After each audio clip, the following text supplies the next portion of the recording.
GLP-1 negotiation, Rhode Island General Law 42465A2. F, discussion, Council 94, GLP-1 negotiation, Rhode Island General Law 42465A2. And G, discussion action, parent appeal, notice of final action taken, Rhode Island General Law 42465A4. Individuals have been notified, including their rights to have any discussion held in open session. I'll make a motion to convene executive session. Second. All those in favor? Aye. Aye. Motion passes.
Good evening. We are reconvening open session at 6:31. I'm going to start with with roll call. Let the record show Stuart Lander is here. He'll be back in a moment.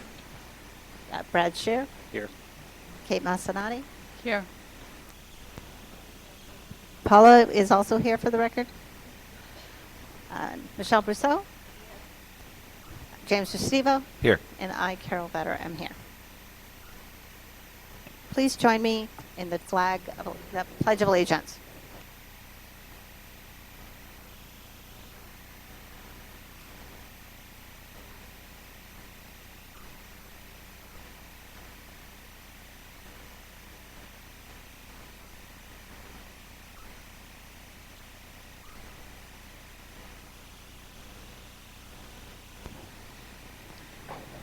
Do I have a motion to seal the minutes of the executive session? I'll make a motion to seal the minutes of the executive session. Second. All those in favor? Aye. Motion passes. There were no votes taken in executive session. Next up, we have comments from the community.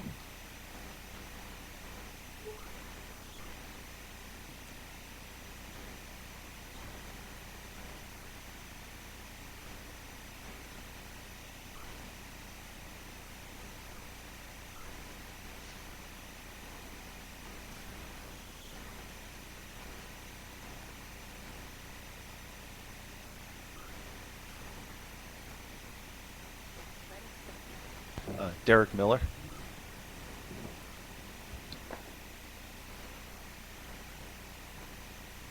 Welcome.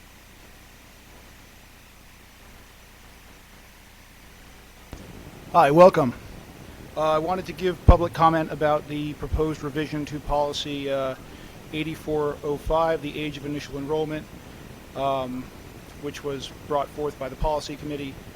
So this is a change to allow the superintendent some latitude to admit students who have completed kindergarten or first grade curriculum outside of the public school district, particularly affecting students that have a September birthday. This is important to me, to my wife and I, and of course my daughter, because my daughter was born September 2nd, one day after the rather rigid current cutoff. She has completed Montessori school, kindergarten, but we were informed when we attempted to enroll her here that she would need to do kindergarten again due to her birthday, and that there wasn't any flexibility despite our efforts and the efforts of her current teachers to enroll her into first grade, which she's prepared for. I feel that there's very likely other students that are probably in the same boat coming from outside of the district who have completed the work and are able to complete the work for the next grade, but kind of are stuck because of their birthday being, you know, a little on the wrong side of the cutoff. And so I'm very supportive of this change, which would allow the superintendent to consider relevant documentation, letters of recommendation, etc., from their current teachers and assess them as ready to perform the work of the grade that their family is trying to enroll them in, and to make that decision. I strongly believe in the discretion of educators and education administration folks to make those important decisions rather than just have an inflexible policy. And I was informed by my daughter's teachers at Montessori school that North Kingston and Narragansett have policies that allow for more educator flexibility, while South Kingston does not, because we are at a private school that kind of serves all three areas. She has experience trying to write letters of recommendation, do the same thing for the other school systems. So I think it's also important that South Kingston consider adopting the policy that our other neighboring towns have. And so for those reasons, I'm very supportive of this policy. I hope that you'll consider enacting it, and I'm available for any further questions or comments or anything that you might need. Thank you very much for your time. Thank you. Would anybody else like to address the committee? Seeing none, I will close public comment. Okay. Chair Better, I'd like to make a motion to move the item in the 4/15/2026 public hearing number 2 meeting minutes out of the consent agenda. Do I have a second to remove that item from the consent agenda? Second. All those in favor? Aye. That motion passes. Do I have a motion to approve the remaining items on the consent agenda? I'll make a motion to approve the remaining items on the consent agenda. Second. All those in favor? Aye. That motion passes. For the minutes for the 4/15/2026 public hearing, we are going to table that item for tonight.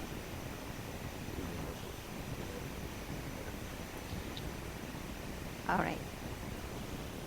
I'll make a motion to move school committee business item A from the school committee business section to ahead of the superintendent's report.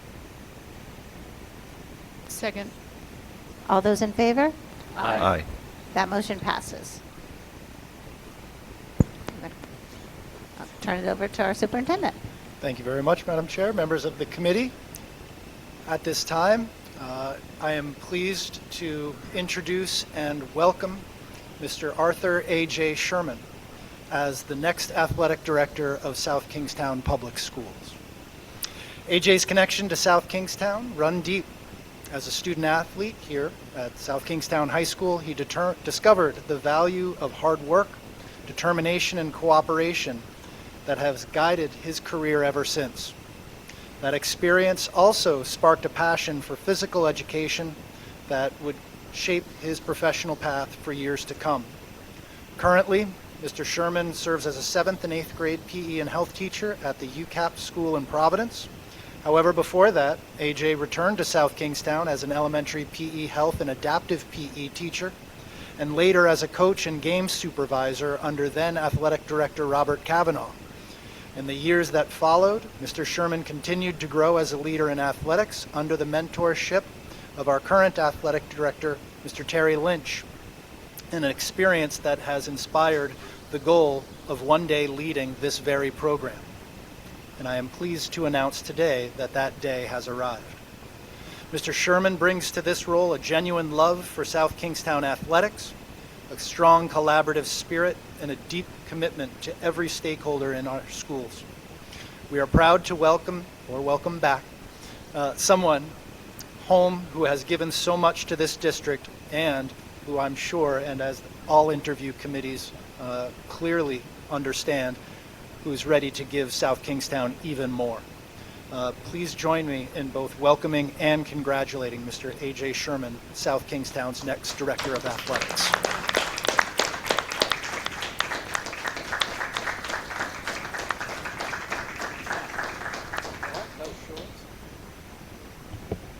Thank you. Thank you very much. I just want to take a quick moment. Thank you, Superintendent Pedraza, Assistant Superintendent Seeger, all the members of the school committee, my family who's here, and also Mr. Lynch for being here. All your years of support and everything that you've given to me, hopefully, do you proud in my time as athletic director. I'm extremely thankful for this opportunity and grateful for this opportunity, and I just wanted to come up and say thank you. So I appreciate that. Thank you. Welcome. Thank you, A.J. Yes, welcome. Glad you're here. Mr. Lynch will be providing a lifetime supply of gray shorts and all right. They'll be hidden somewhere in the new high school.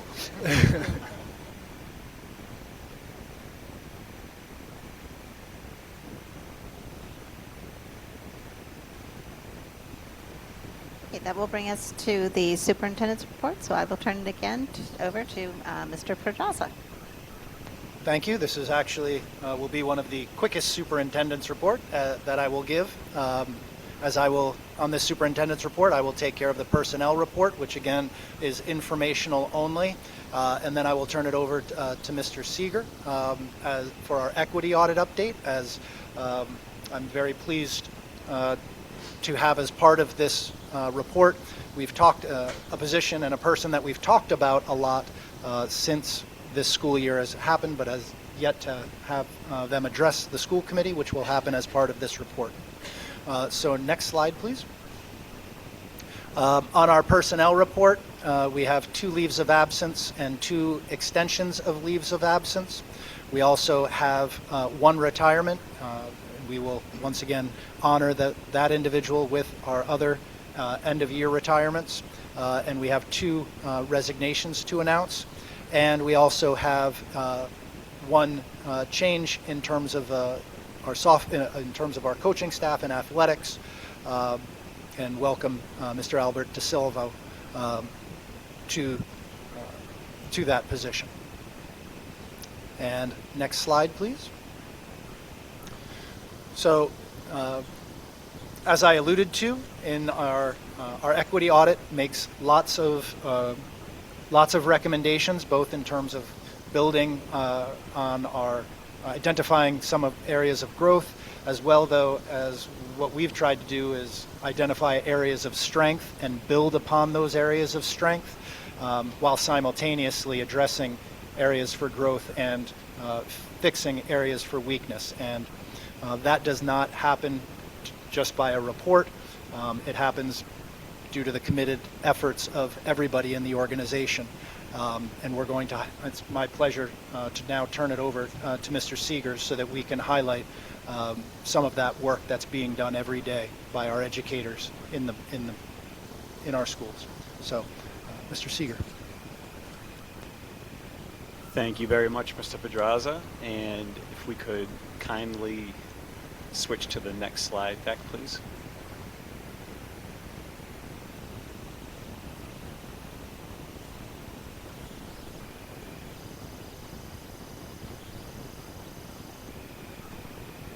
Perfect, thank you. Well, good evening, Madam Chair, members of the school committee. It is a pleasure to be here to provide, as we have been getting in the habit of doing, our periodic updates on the equity audit. And as Mr. Pedraza had outlined, it is a real distinguished pleasure to be sharing with you some updates related to our district academic coach, whose official title is the Research-Based Practices for Gap Closure District Academic Coach. With that, next slide, please.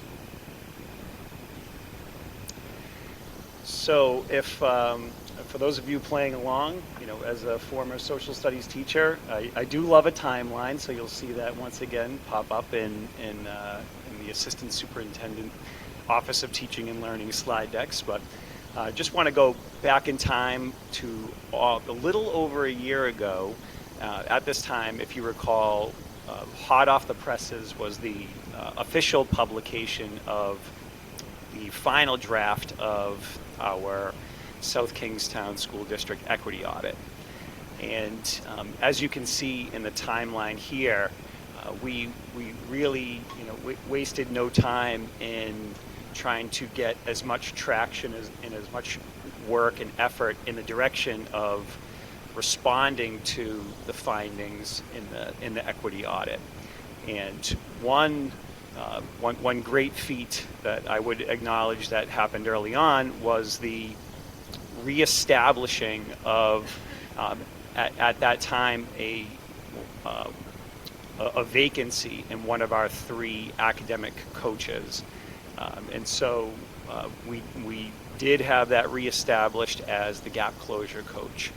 And, you know, fast forwarding into the start of this school year, 25-26, we did have our gap closure coach begin working across the district. In the meantime, as that work was getting underway, as we recall back in October, we did have the official approval of our strategic plan priorities and goals approved by this body. And part of that, priority one of that strategic plan was around specifically eliminating achievement and opportunity gaps. And as you will see in the course of this slide deck ahead, the gap closure coach plays a critical role, not only now, but moving forward in helping to address those achievement and opportunity gaps. Next slide, please. So I did shamelessly borrow a few of the quotes from Mr. Pedraza's slide deck here, just knowing that they resonated profoundly in terms of, that the importance of job-embedded professional learning for our colleagues across the district. And again, really doubling down on the idea of having a trusted colleague, a trusted individual be a source of that job-embedded coaching. So with that, next slide, please. So at this time, I would like to cordially invite our gap closure coach, Carrie Kelly, up to the podium to take us through the remaining slides in this presentation, and then certainly answer any questions between and amongst the 2/3 of us, should they come up. Thank you very much, and I'll pass it to Carrie. Thank you. Thank you so much, Mr. Seeger. My name is Carrie Kelly, like you said, and I'm the academic gap closure coach here for South Kingstown. This is just a little bit about me. I actually graduated from South Kingstown High School in 2001, and I still reside here today. I'm a parent of a kindergartner at Matunic Elementary School who is loving his first year of school here and just really thriving. I am a PhD candidate right now in educational leadership with a focus in teacher professional learning, so it's a natural transition for me to be in this role. This is my 20th year in education, so prior to coming to SK in 2021 as the library media specialist, I was actually an instructional coach in the city of Warwick and also a library media specialist there, as well as I did a couple 1 years in other districts when I was first starting out. So my core belief is that everyone can keep learning no matter how advanced they are in their career, what path they're on. All teachers should have access to high quality professional development regardless of how many years of experience they have, regardless of what content area they teach, and regardless of how much experience or lack of experience they have in the role. So being the person to help them with that has been really an honor, and I feel like I'm so lucky that every single day I get to work with my colleagues and help them grow and improve their instructional practice. All right, so some of the key highlights that I've been working on this year, is the MTSS dashboard and our data. I've also been working on an 8th and 9th grade transition plan to help us smooth that transition up from Broad Rock to here to the high school. And also we've been talking about assessment and college readiness a lot. So just streamlining those practices across all three of these areas has been really the root of my work and collaborating with my colleagues. Specifically the MTSS and data pieces, just kind of developing those common practices, language across all the schools, so we're all kind of talking about the same thing, and we know what we're saying when we're talking to each other, regardless of whether we work at Peacedale or Broad Rock or Matunic or SK, like those words are the same no matter where you work. The 8th and 9th grade transition, so that's been really fun. I've been working a lot with the, and I'll talk a little about this more, with our guidance counselors and interventionists on sort of getting like a little ramp-up program going for them, so I think that'll be really cool. Hopefully we'll be able to get that going this fall. And then assessment and college readiness, just really leveraging some of the tools that we have available to us to help all students be successful on our state assessments. All right, so my when I'm collaborating with people, I really come from an equity focus. So I am hoping that teachers are coming in with a growth mindset for themselves as well as their students. So that's one of the big pieces. And one of the ways that I'm able to do that is building relationships with people. So I'd say that's one of my strong suits, is just like the relationship building that I'm able to do. Making people feel comfortable, making people feel relaxed, making people feel safe to try different things in their classroom that maybe they have not tried before. Also making sure that we're using asset-based language when we're talking about ourselves and our students. So instead of focusing on deficits, strengths, that our students and ourselves have in our skill sets. And like I said, through strength centers, focusing on instruction strengths to build confidence and academic success, and not focusing on what we can't do, but what we can do. So under our data category, we've been really working with our new MTSS data dashboard, Branching Minds. I don't know if you guys have heard about it at all, but it's a technology platform that we have that sort of aggregates all the data from different places around the district. So it has our STAR screener data in it. It has our state assessment data in it. It has some of our grading data in it for the high school. It also has attendance, and it has behavior. So it's just sort of like a one-stop shop where teachers and educators can see a holistic picture about their student when they're looking at it, and they don't have to go to like 5 different platforms to find the information. It's all in one spot for them. So Mr. Seeger and I have been doing a lot of professional learning around that for ourselves, and then passing along to our teachers of how they could best use this in their classrooms and in their practice. Team collaboration. Oops, sorry. Can you go back one? Thanks. Thanks, Bridget. No, you're fine. All right. So we've been collaborating with teams across the district, and one of the things I've been working with is really helping teams use that data that we have available to us, specifically our STAR screener data, to drive their instructional decision making. So they're not just randomly deciding what to do with a student. They're really looking at that data in with an objective lens, and seeing how can I use this in my classroom, and how can I push my instruction based on what the students are performing. And then intervention monitoring with our interventionists, kind of making sure that we are documenting and ensuring that our students who are in intervention programs are getting what they need. And if we need to tweak those interventions, just making sure that we look at that and decide to do that in a timely fashion.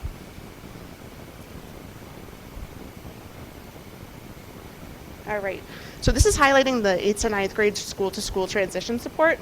So we're coming up with some targeted lessons specifically around executive functioning, so how students stay organized and how they access all of our tools we have here at the high school once they come up from the middle school, with a little less structure and support than maybe they had at the middle school based on like being in a team or not.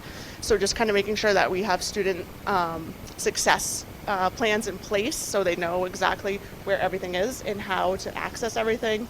And also just some explicit instruction on how to stay organized. I mean, we know that most 14-year-olds struggle being organized, right? So just kind of making sure that we're reminding them how to do that on a regular basis.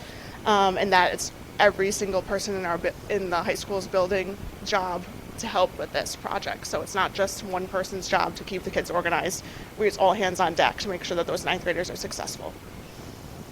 Skill development, so we conducted a staff survey on executive functioning. So like we said to the teachers, what are you seeing from your 9th and 10th graders that they need help with? And that's what we're basing our targeted lessons on.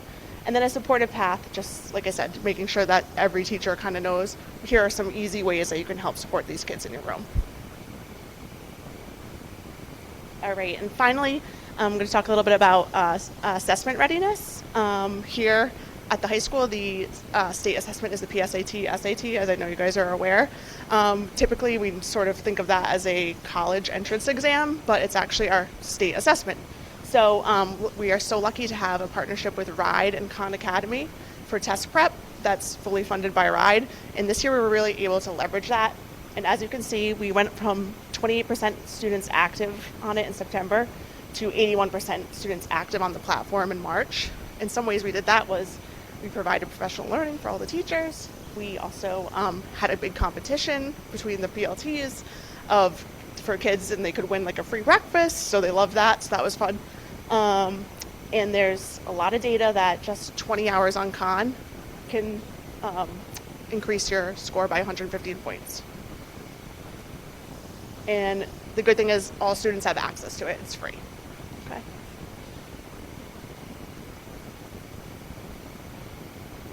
So our next steps, we want to keep the momentum going that we have right now. We want to keep it sustainable. We want to make sure that this stuff that we've started this year, we're going to continue into next year. I'm hoping to have sort of a strategic focus on co-teaching with special ed and classroom teachers, sort of enacting some high leverage practices in the classroom and having that parity between the special educator and the classroom teacher in the classroom. And then also hopefully we could get sort of a data protocol going where no matter what you teach, K to 12, you're looking at data and you know which questions to ask and which ways to look at it objectively. So we're not interpreting the data in our own ways. We're kind of interpreting it all the same way through an objective lens. Any questions? I went a little fast, so. Yeah. I'm just wondering, before I was on the school committee, I was on one of the SITs, and I'm wondering if you're interacting with the school improvement team. Some of the, like this data aggregation that you're doing seems like it'd be really useful for those teams, and whether they're accessing that or if you're connecting with those groups. Yeah, so I do work a lot with Dr. McGarr on the specifically around the assessment data for his SIT goals and stuff like that. So the Branching Minds platform, since it's so new, we're kind of still in the like early stages of seeing how that's going to kind of look and roll out for us, depending on where we are and what location we're in. But I'm hopeful that that is going to be a platform that will help our SIT teams as well. So along the same lines as that, over the years, I've been on various teams, as Brad referred, like different SIT teams, wellness, before sitting here, and then of course sitting here over the years. We always have had this goal and desire to have what you're talking about. So thank you for being here. And for actually like mapping it out as something that's going to be ongoing, so I appreciate that. I'm curious about the, it seems like there is a software that you're implementing, or have you already implemented it? You want to speak to it? Or, okay. So, excellent question. I can respond to that. And so, throughout the presentation, you heard a little bit about Branching Minds. So, essentially, that is a data dashboard that we have just launched this year in particular. It's still very much in the development phase in terms of building out what the complexion of that platform is upon login, if you will. As of right now, I'm pleased to report that we have broadened access to that for all teachers and all administrators. So to Mrs. Kelly's point, right now you're able to see as a teacher the data that you would otherwise need to go hunt and peck and find elsewhere is all funneled into that one-stop shop. So really there's, as outlined in the equity audit, there was an opportunity to get more sophisticated and get more streamlined and efficient with that data piece. And Carrie has been, instrumental early on in this pilot phase to leverage that data use with teams, in particular here at the high school. Actually had the pleasure of sitting in on numerous meetings over the course of this year where the teams were diving into the Branching Minds platform, and really it's there's an early warning system component to it as well, where you can see in real time, due to that nightly refresh, where your students are faring based on a variety of data points. So, where we are now will look a little bit different as we tailor it more to our needs moving into next year. But that's certainly a work in progress that with Mr. Snow's department, with input from our coaches, administrators, faculty, and staff, along with a healthy dose of professional learning, as we talked about, we're going to continue to make that a more robust dashboard for us. Wonderful. It's so important. It really is such an important initiative to have and make sure it follows through, and make sure it follows the student. So I'm assuming it'll be a view in, like if I'm a senior, you can see my journey clearly after 12 years of the tool being implemented, right? So I'm very excited to know that we have a coach leading the charge and our assistant superintendent behind it, because it's been talked about for decades, and to see it actually being planned out with the software, with a clear plan forward, and I hope to see it come through all the way to fruition because it's so needed in our district. I certainly appreciate that point, and I just would respond one more time and again thank Mr. Snow and his department and his team who've been incredibly helpful and have spent hours and hours and hours building out what right now we're able to access, to your point, a data story longitude for each child, and I would love to see that continue and flourish from here. So thank you. Could we actually get a demo to see what the dashboard looks like? I'm not rushing you. I know it's a work in progress, and you may have, this could be next fall or something. But I would love to see, what the capabilities of the software. It might have to be that you input a made-up student. We don't Billy want. Bubba. We want to be careful with that. But I'm so excited for this work, and be great to see a demo if possible. Yeah, absolutely, I'd be delighted to walk through the Branching Minds platform, and then certainly the data is one piece. I also want to echo and thank the teams who are building out processes related to that data. So this is great that we have this data, but now what? And how are we using that and leveraging that to get to enhanced student outcomes? That's really the more exciting piece, or additional. So, thank you. So I'm excited to hear about all of the work you're doing because, to Kate's point, it's greatly needed. I'm particularly interested in the transition from 8th to 9th grade because my kids struggled with that transition. I have 3 kids and they all struggled in different ways, but and I found it to be a lack of communication and what the expectations were for 9th graders to prepare 8th grade instructors to make sure those expectations were going to be met for their students when they made that transition. And I was just wondering, what do you see of the challenges of that transition, and what is, and I know it's ongoing also, but what do you see as kind of solutions to those challenges?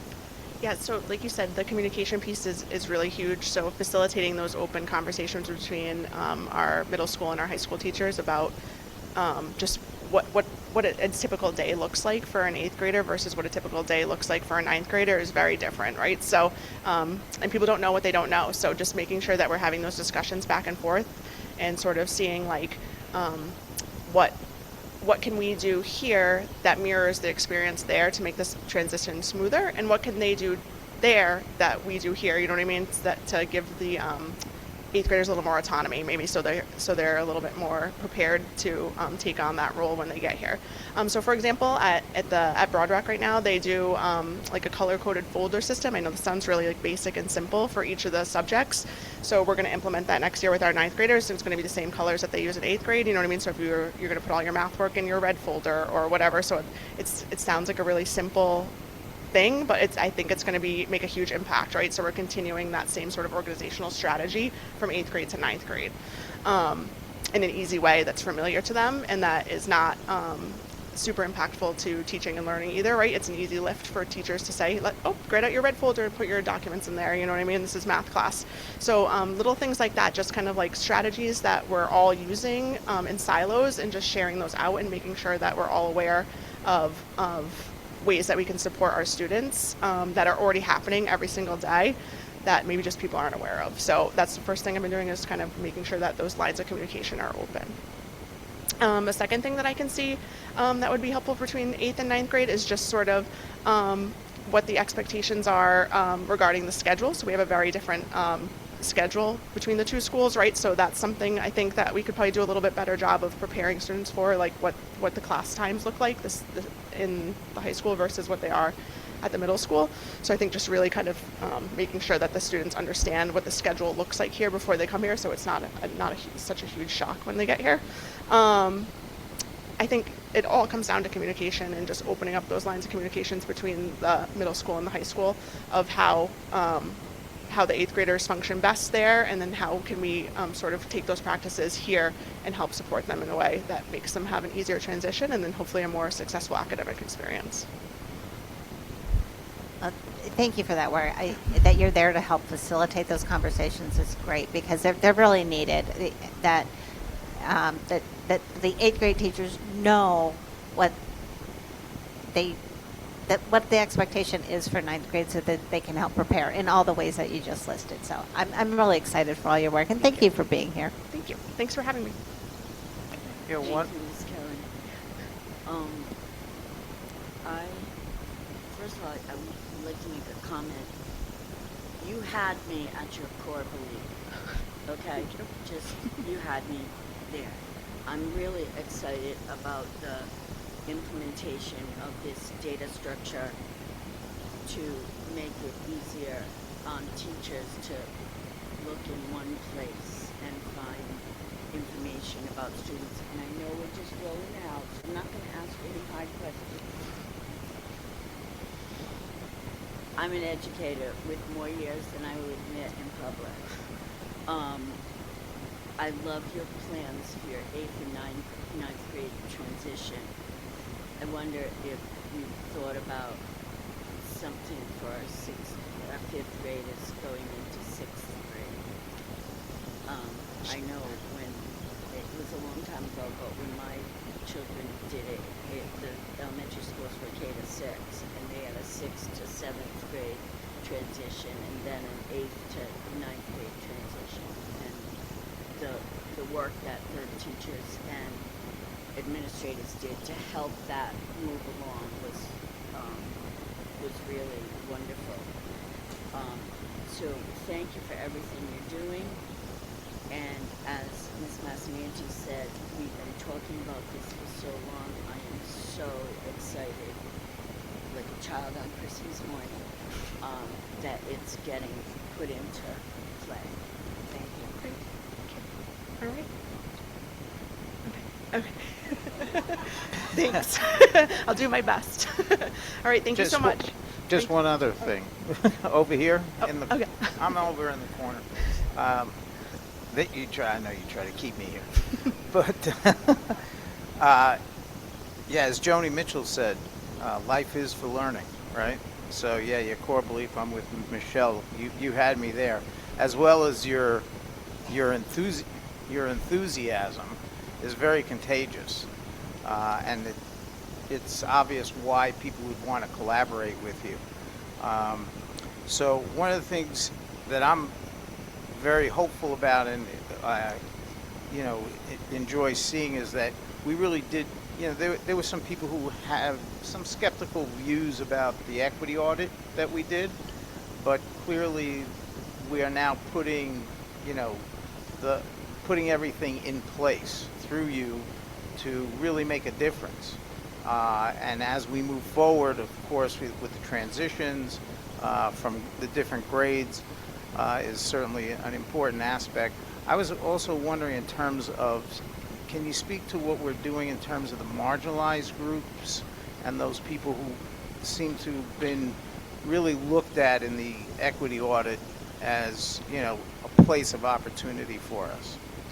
Sure. So I've been working closely with teachers just on ways to differentiate and accommodate students in their classroom that maybe they haven't tried before, and just sort of strengthening up those best practices, those tier 1, that core instruction that is great for every single student, and making sure that those core instructional practices are super strong at the base of their teaching and learning in order to reach as many students as possible.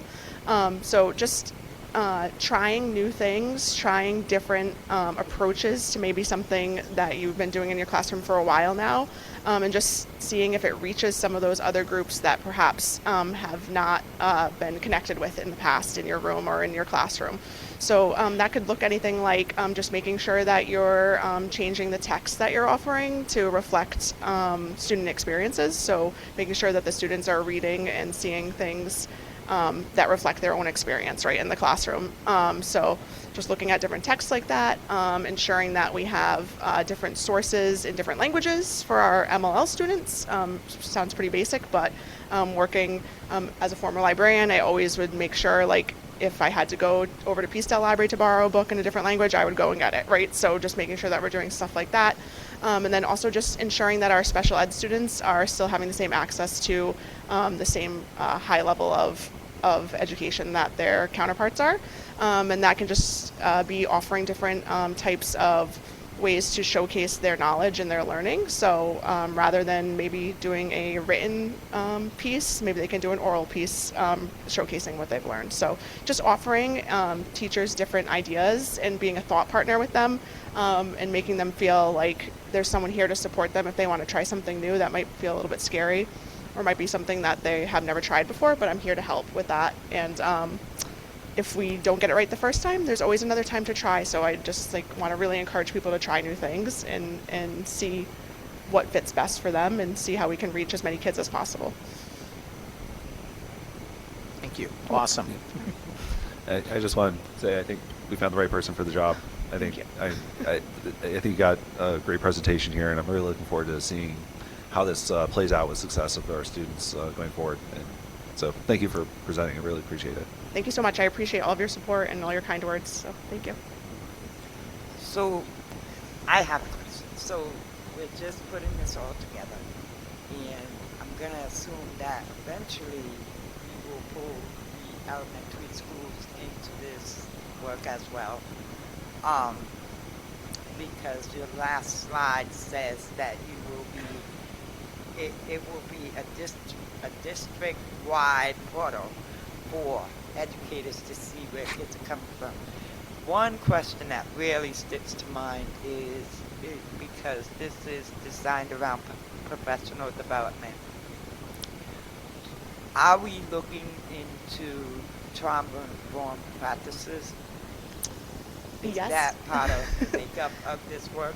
Yes, actually, and I sit on the professional development committee, so that's been a really great, bridge for both back and forth. And I actually have been on that since I started here in SK, so before I even had this role.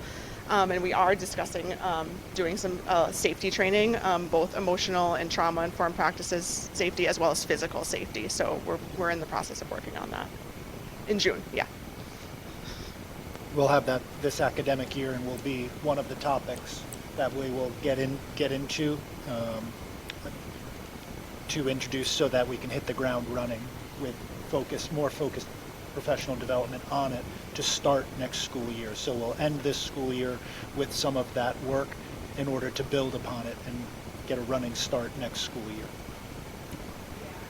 It's important to bring that up, especially because we have a new platform. We're trying to have a strategic plan that will impact all students, and it needs to go across the board, the whole district, starting with elementary and working its way across, in order to have the outcome that you're looking for, and in order for teachers to really be able to build the relationship with students, they have to be trauma-informed.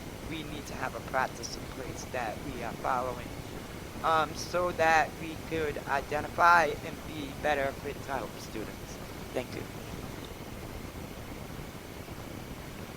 So thank you to the committee for putting some of the structures in place, both in terms of making sure that we have, whether it be the school calendar, and that we have now time for transition days on the first day of school, so that we can really once again kick off the school year by welcoming in students and establishing those new routines in as safe of an environment as possible, as well as making sure that we do have academic coaches. And I think that the powerful thing here in terms of both the work that you do and that we're committed to through this position is that it is not discipline specific. It is not age specific. To close the achievement and opportunity gap is not just a tested subject or certain grade levels. It takes all of us. And, you know, Mrs. Kelly's skill set and knowledge and personality, opening that up and being welcomed in, you know, we're well positioned and will continue to grow. And so I'll thank the committee for supporting the structures that we're putting in place to make this work not only happen, but be self-sustaining over time. And if there are no further questions, I would just say, I have a coupon. Buy one, get one free. I'm going to ask another question. In your next steps slide, you also talk about co-teaching is part of your plan to implement professional development for those co-teaching, those individuals that are in a co-teaching situation. Ideally, yes. So I would love to be able to work with co-teaching pairs on building parity between them in the classroom and what that looks like, and the best high leverage practices that they can implement in order to reach all the students in their room as a team. Yeah. with that concludes my report. Okay. Thank you so much. Thank you. Thank you. Do I have a motion to accept the superintendent report? I'll make a motion to accept the superintendent's report. Second. All those in favor? Aye. That motion passes. Chair, I'd like to make a motion to move item L from our school committee business to the top of the school committee business agenda. Second. All those in favor? Aye. That motion passes.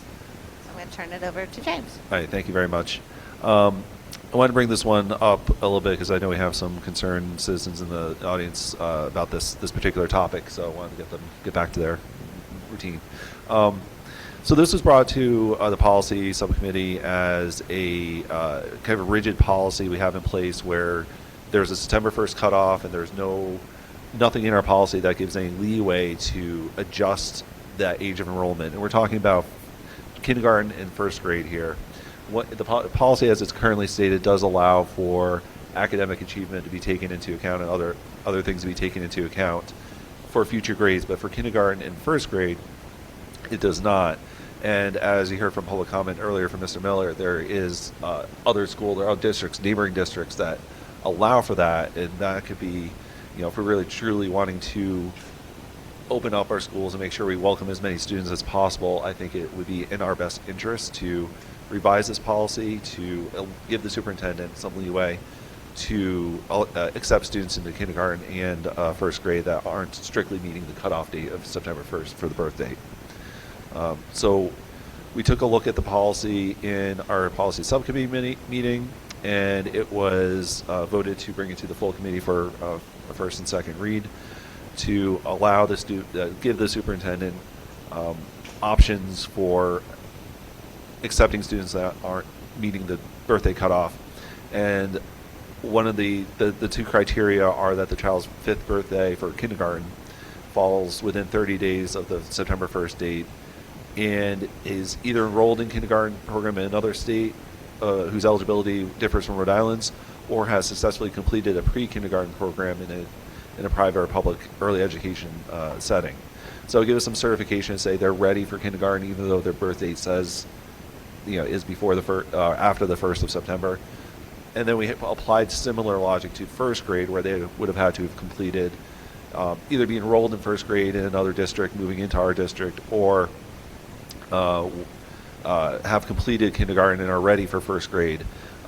We would be able to accept them into that first grade program because they have not, even though they have not achieved that 6th year of life before September 1st. So I think this gives us more flexibility and gives us more opportunity to welcome students from Montessori and other private schools that have different requirements or different rules about what they accept into their program.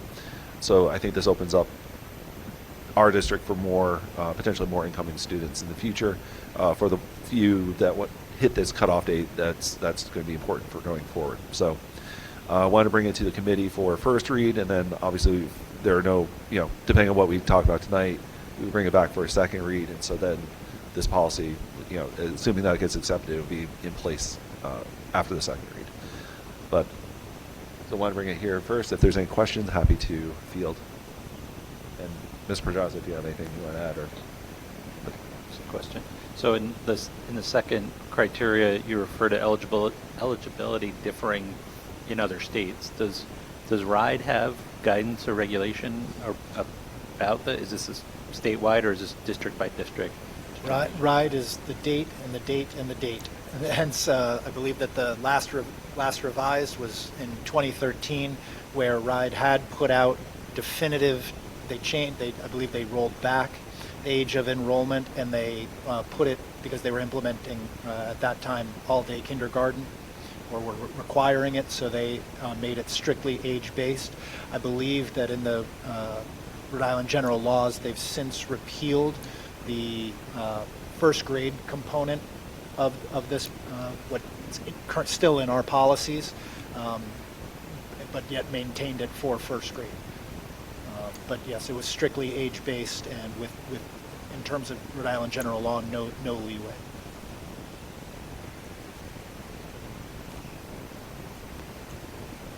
So I'm in agreement that we need to be a little bit more open on this, so I'm glad we're looking at this.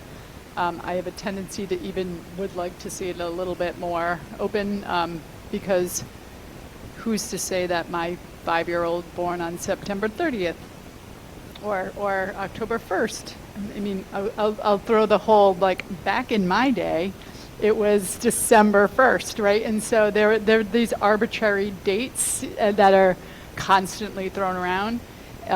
This does get a little bit closer back to taking, everybody's different, everybody matures differently, meeting people where they are versus where we decide to put them.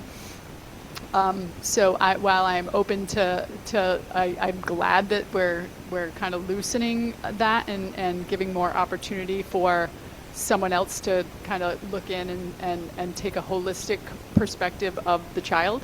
I think that's great, but I would love to, I'd love to know, does this match other districts' requirements, or do we know did we look at other districts and look at wider eligibility requirements, or is this kind of what we agreed upon as a middle of the road kind of? This was a middle of the road. Let's, in terms of getting the academic and, quite frankly, the administrative portion of it, besides doing an individual screen with every person who's trying to enroll, trying to, both meet where people are and recommend, and then get a firsthand experience for ourselves, as well as then that do no harm.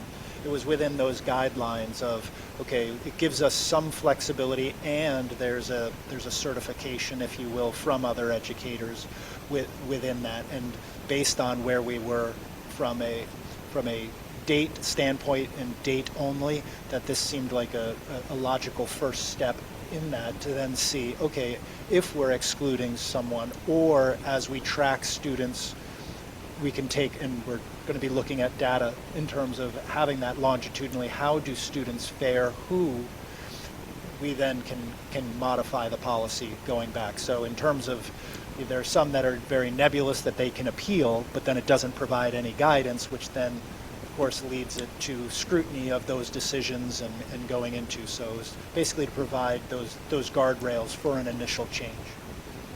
No, I'm glad to hear that, and clearly all our policies are living documents and can always be revisited.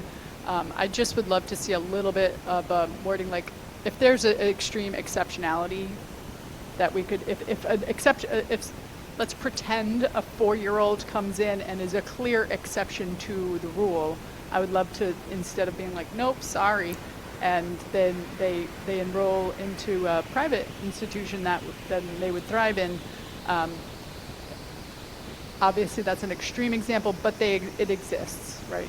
And so if there's just a way to have a little bit more, and I don't know that we can do it this round, and maybe if we accept this at the second read and we pass it, but then, down the road we explore more I'm happy with that. Like I said, I'm glad to see we've expanded a little bit, but I'd love to see us have a little bit more wiggle room with some exceptional instances. Do a Doogie Howser clause somewhere in there. That's a real thing. As That's I'm dating real. myself. Well, I think that's where the other grades exception comes in, because if someone's that advanced in their academic capability at that age, we look at accepting them, because it does say admission of children to other than kindergarten and first grade shall involve a consideration of both chronological age and the readiness of the children to do the work. So if we have that situation, there's already a ability to put them in a grade that ahead of, second, third, or fourth. But this is just looking at first and kindergarten. Yeah, right now. taking it as that early childhood component as well. I do see Kate's point, though, because the goal is to make what we have, which is super restrictive, less restrictive, and this is a step in the right direction. I am concerned if somebody moves into this district from an out-of-state district where they're like, oh, my child's in first grade, he has a November 1st birthday, but he's in first grade already. And we're like, no, he has to go back to kindergarten. I think there's got to be some language, an elastic clause put in for other circumstances where the superintendent, at his discretion, can go ahead and make that in that one particular kind of decision. And so, Andrew, is there an elastic clause we can put in? I can certainly work with the superintendent and come up with something. I mean, it does already say in there about the superintendent may waive the September 1st age requirement for first grade enrollment for a child who has not yet attained age 6 by September 1st, provided that all the following conditions are met. The child's 6th birthday falls within. Okay, so you're saying if they fall in November and they're enrolled in yeah, because it is an and clause there and not an or clause. If it was an or, it might be different. So that might be a solution, and instead of an and, make it this one or that one.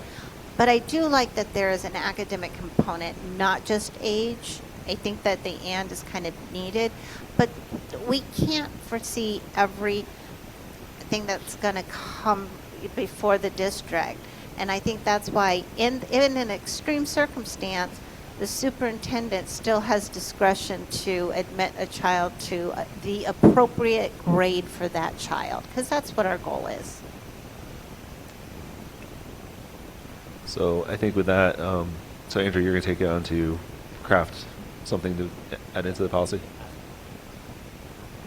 I think you could pass it as a first read, and then I'll work with the superintendent to come up with the clause.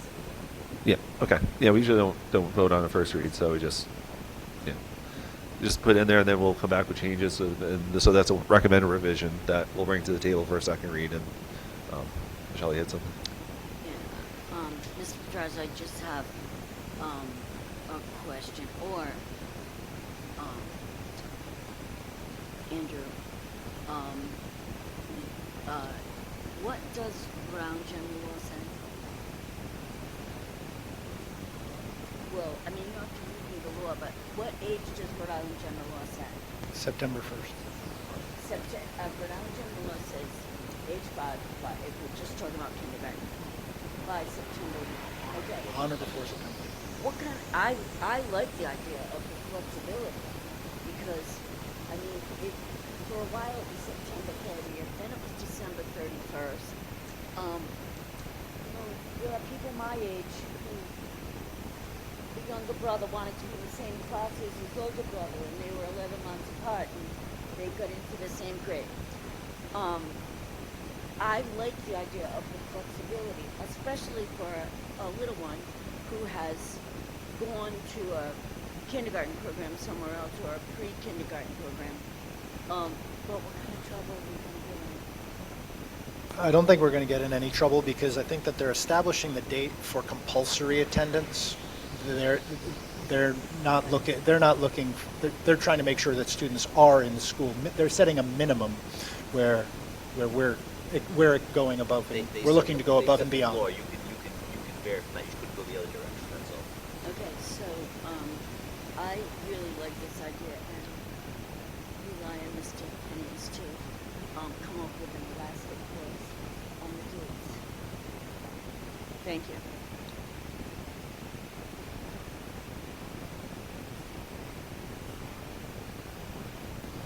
All right, thank you. That will end the first reading of that policy. So we're going to go back to A, discussion action. I'm sorry, we did that one. B. I'd just like A question about A. community members to realize that we bring a policy change to the table for a first read, and then before it actually gets passed and put into action, it comes by our bylaws. It has to come back to the table for a second read, just so you're aware. That will be, The next regular school committee meeting is May 12th, so it's likely, unless there's crazy circumstances that prevent it, we intend to put it on that agenda for May 12th.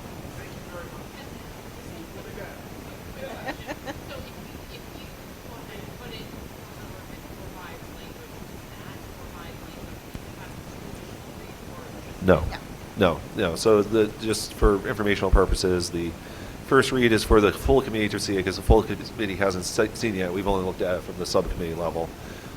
They've made their comments, and unless they wanted it, there can be circumstances where there's such substantive changes, or there's really zero appetite at the table to pass that policy, that it could go back to subcommittee, revise. And we've done that, where it's been revised and come back for first read and second read. But in this case, where there's minimal revisions required, we can make those revisions, we can bring it back for a second read and pass it as a second read. Yeah, I think you can hear that the general consensus is, yeah, let's get more flexible. Yeah. Thank you guys for being here tonight. Carol, I have a question about item A. Yes. Did we vote on that? I didn't think so. We appointed, which was great. So, you're right. I think we but should go did back. not approve the contract yet. We'll go back to A. We can do that. We brought him up and congratulated him, but now we should go back and vote. That'd be nice. Absolutely. Yeah, I'll make a motion to approve the personnel terms of contract negotiation athletic director as proposed by the superintendent. second. All those in favor? Aye. That motion passes. Thank you. We're good. All right. That brings us to item B, discussion action, NEASK non-renewals. Do I have a motion to approve this item as discussed in executive session? So moved. Second. All those in favor? Aye. Aye. Motion passes. For item number C, I will be recusing myself from this discussion. we are going to table Oh. item C, as there is has been no movement on this item. We are going to take D, E, and F together, and I will turn that over to Mr. Pedraza. Thank you very much. As you can see by D, E, and F, we have brought forward, or based on our insurance, a potential change regarding GLP-1s that are currently part of our negotiated health plans. Our healthcare provider, or overall the trust, has set a due date for April 30th for all bargaining units to come to a consensus to either agree in that negotiations, and I can report that we do not have a consensus and will not have a consensus by that April 30th date, and as such those negotiations will be ceasing.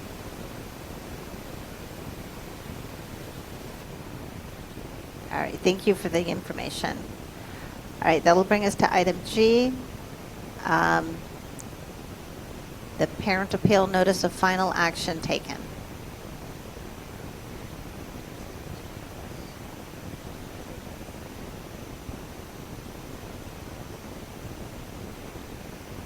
Motion to approve item G, parent appeal, and notice of final action taken as discussed in executive session.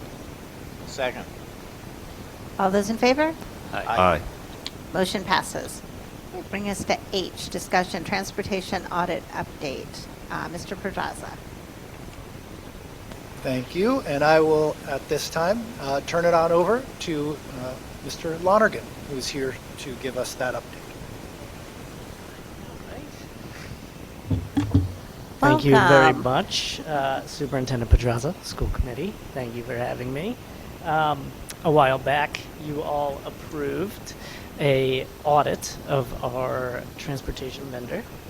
So before I get into all this, I want to just thank you all and our transportation vendor, Ocean State Transit, for being so cooperative in this endeavor. A lot was asked of them, and they complied and were super helpful in getting all the right data we needed. And I think what you'll see tonight, fortunately, no big bombshells and also unfortunately, there's no drastic changes that we can make. But what we'll do tonight is just go over kind of the data collection process, an overview of that Ocean State Transit system. We'll talk a little bit about what they found, maybe some potential solutions to some of the problems that were found. We'll basically talk about what we talked about, and then any questions y'all have, I'm happy to answer. So next slide, please. So the data collection process began kind of early December. This audit was put together by a company called Transpar.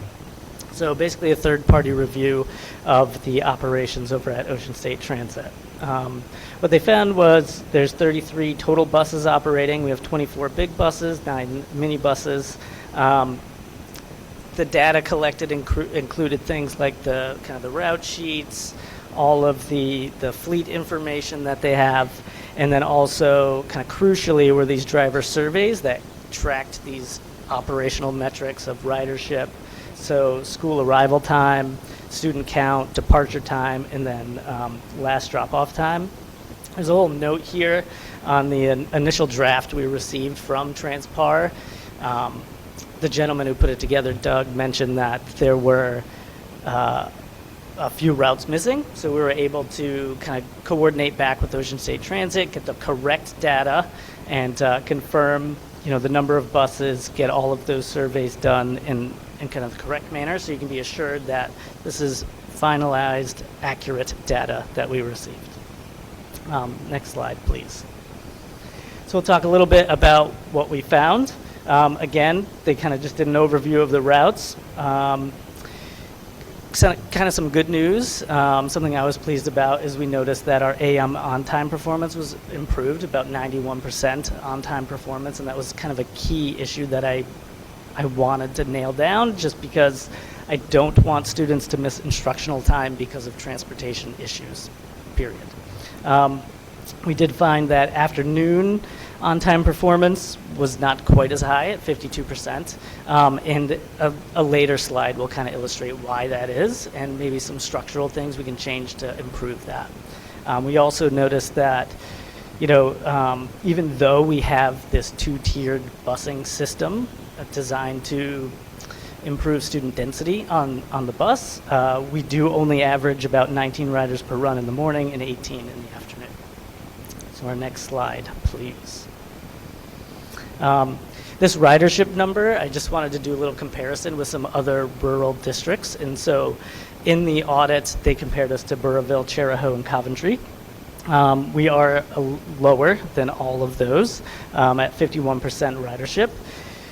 You'll see Coventry is the closest at 55%. And it's just basically an issue that most rural districts will deal with.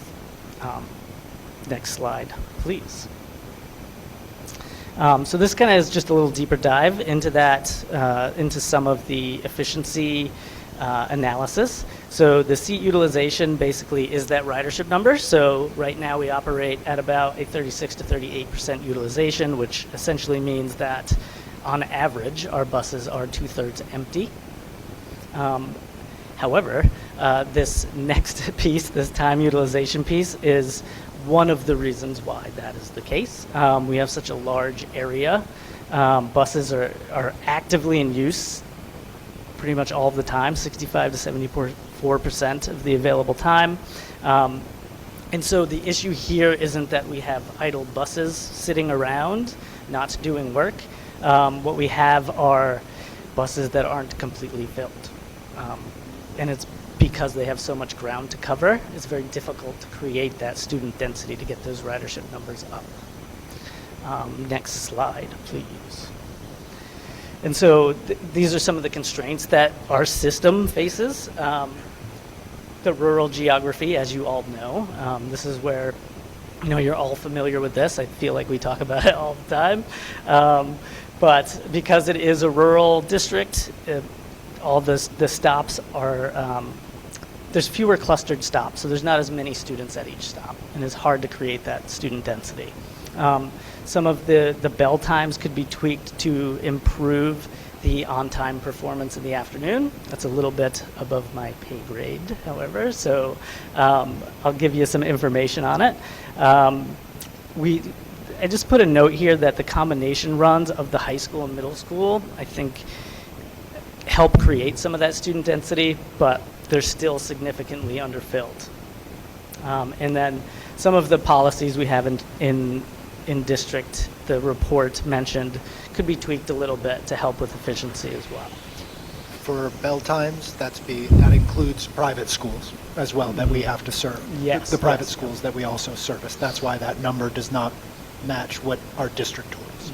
Yeah, and with those number of buses, we have 21. Can you tell us the schools, though, that correlate to those bell times? I mean, what schools are we driving to? So we have, all 5 of our schools, Peacedale, Broad Rock, SKHS.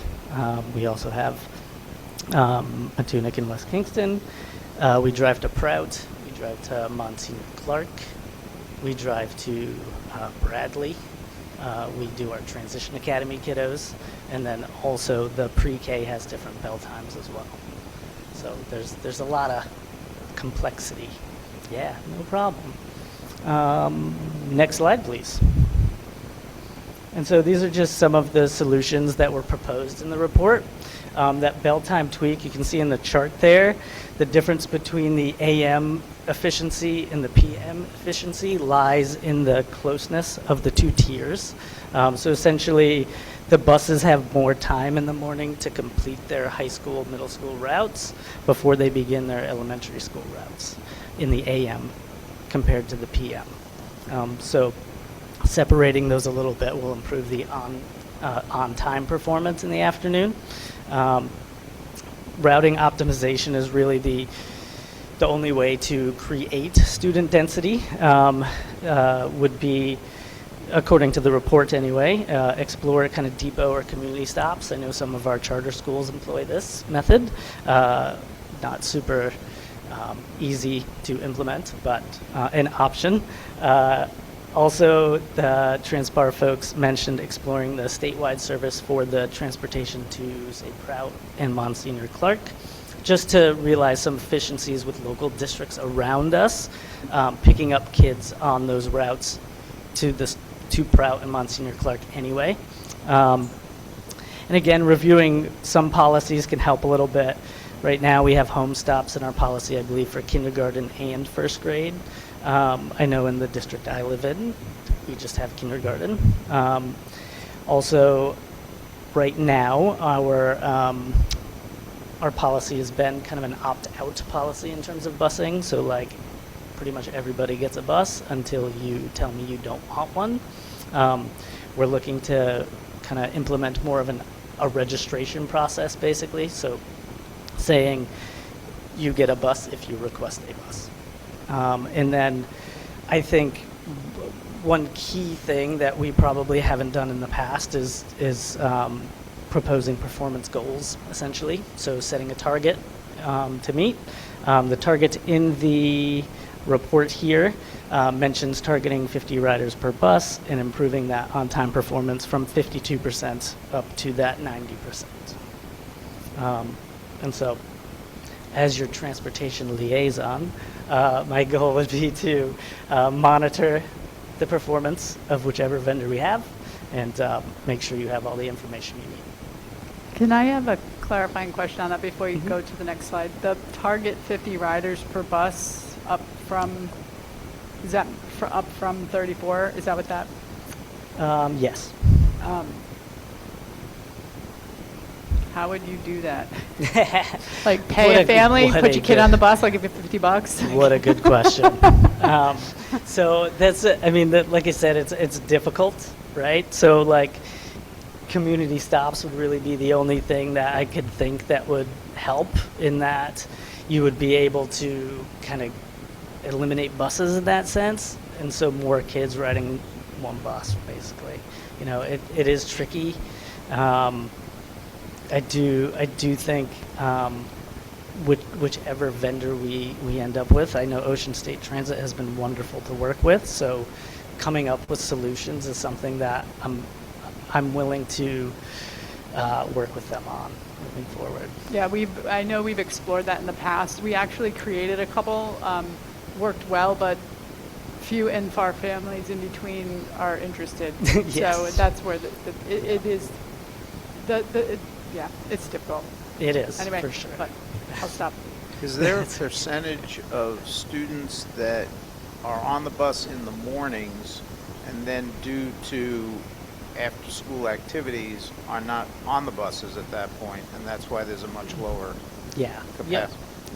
Yeah, so the ridership in the afternoon is much lower. Yeah, I think it was about 100 and something students in the afternoon due to athletics or music or all those activities. I was just curious where that number 34 came from on the performance goals, because I thought on previous slide it was 19 was the average. Okay. Do we still have a policy in place for, I believe it used to be third grade and as walkers? Somewhere along the line, the policy changed that, especially on Kingstown Road, that because they were stopping there for kindergartners, first graders, it came to the agreement that they would just pick up all kids in the area, Kingstown Road, Meadowbrook area, down way a little bit, Dam Street. I bring that up because I lived on Dam Street, born and raised there. My children grew up there, and we were walkers for many, many years. And then somewhere along the line, it changed from, there was a policy in place, third grade and up, if you were so many miles from the school.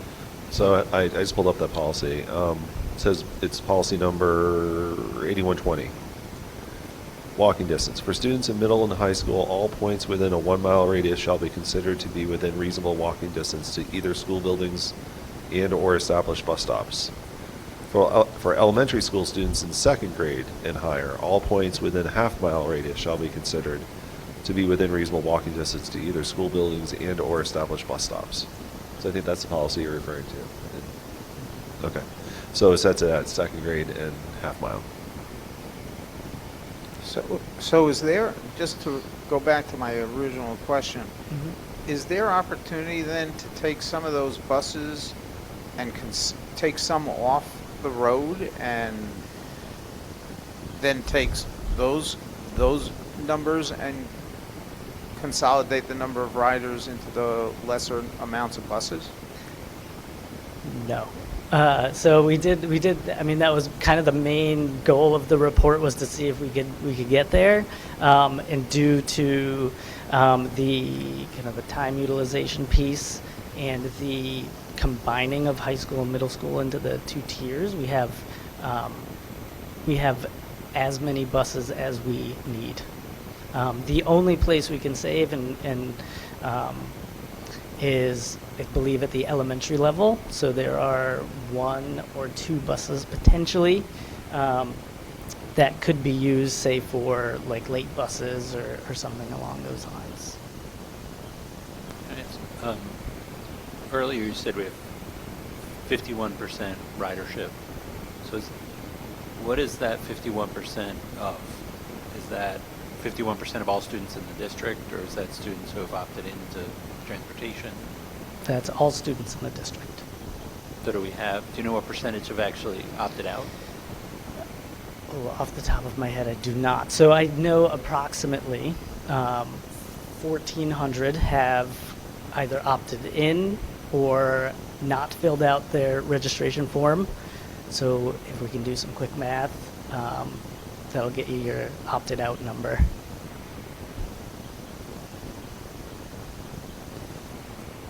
I'm hoping someone else does the quick math. Do the quick math. It's about a third. Right. Give or take. Was it 2,200? Something like that, yes. So 800, yeah.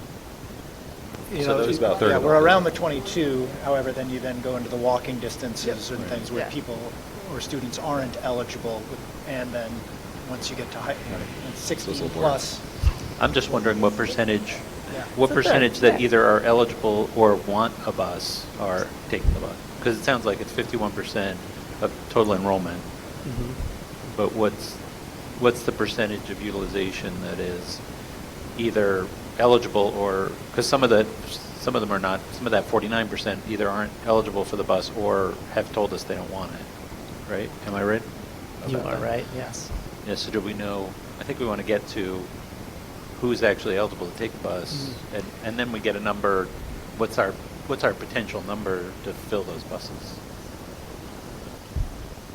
The problem comes in, and sorry to interrupt your No, go for presentation, it. but I've lived this for 11 years, so I'm glad you have it now, by the way. Oh, great. Thank you. I actually love this because it absolutely just, we have scoured transportation for 11 years, and this is just playing out and proving we are as efficient as is possible. And the utilization piece is where it's good to know, and it's good to really try to fill the buses in the whole 9 yards. But even if you only have one kid on the bus has to run. So I think that's where, because of our sprawling drivability and our roadways, we have a family, families that you have to leave South Kingstown, go through Exeter, go back into South Kingstown to pick up 2 houses. We have to run a bus. Can they opt out? Sure. Are they going to opt out? Probably not, because they might need that bus someday because mom can't. You know what I mean? So I don't know, it's tricky. It's really tricky, and it's clear if we can explore depots and community stops, that's our best opportunity to potentially reduce maybe 1 bus, maybe 2 buses, but it's a big maybe. And it's not a lot. So- It's not on the grand scheme of things. It's a drop in the bucket. So, I'm still looking at this. Because, no, it isn't. Sign them up. But I'm trying to now I'm going back to the time, right? Because that's one of the issues about how bad, like when you say we're at 52% and you get to 90% in quotes only by putting more students on, right? Was one of the, I think that was on slide. So it's kind of that Seven. the solution to that problem, the on-time performance problem, is on this slide right here. It's essentially the bell times moving in the afternoon. It's the issue with the on-time performance isn't necessarily how many kiddos are on the bus. The issue is the buses don't have enough time to finish their high school, middle school route and then begin their elementary route. Just because in the afternoon, they don't have as much time between when high school, middle school ends and elementary school ends. Oh, Yeah. right, 'cause you got to remember that most of our buses that are leaving in terms of the high school and middle school are going away from this then where our elementary schools are located. So they have to get Have out to there get- and then and then get come back. And if they're not back on time, we've lost our time, our scheduled time to drop off, Yeah. and hence our efficiency. So the afternoon, middle, and high school drop-off time, if you just isolated them, would you see something closer to the morning times, that it's really the elementary times that are throwing us off? Back to the wellness. That are driving that lower performance? Is that what Yeah, we also have there's also the issue of here we do an early release on Friday. And so that's another tricky bit that can affect the on-time performance, just because of they use this, I believe it's like 4 buses to do those early release, or it might be more than that, buses to do that early release, and then they have to get back to Broad Rock to do the middle school run, and so that's another piece that can affect that on-time performance in the afternoon. The on-time performance isn't. I mean, if we improve that, that doesn't improve our fiscal situation at all. No, it does not. Okay. All right. The one. Okay. Just want to make that clear. It might improve utilization. If people felt like the buses were reliable, they might be more likely to put their kids Well, the other- on them. the But oth- that doesn't save money. The other part that I was thinking, as we're, as we're talking about this, and I haven't been doing this nearly as long as you can, in terms of the validation that when we were on the call, he's like, okay, I know nothing about South Kingstown, but I'm pretty sure you've got no sidewalks, you've got communities that are spread out, you've got probably lots of rural area, and so to get that just from the data and feel validated. But to some extent, switching gears over maybe, well, we can't do anything about this. We'd like to do something better, but we're doing as well as we can. One thing that I'm thinking of right now, and it was because of Mr. Lonergan's work with Ocean State, was something that we hadn't done previously, and it was because when the sidewalks didn't get taken care of during one of these, actually it was the first snowstorm, not the blizzard. And we actually, Mr. Lonergan reached out to Ocean State to see, can we put a stop so that our walkers don't have to walk, period, or that they don't have to walk as far. If they just walk to the top of the road, we can pick them up. What I'd be interested in doing is, I'll probably kick myself for this later, is maybe we could take a look at our attendance data and our tardiness data with our walkers.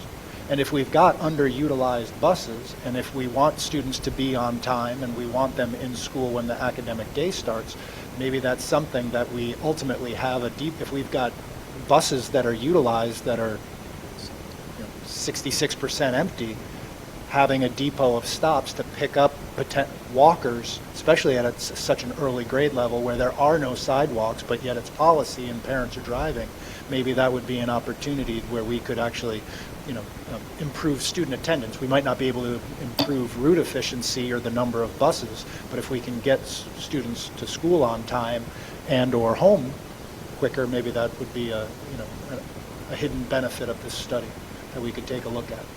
And then also improve in terms of community relations and things that way. That is a possibility. Sorry, bad idea. Just Hey, something else to do. work.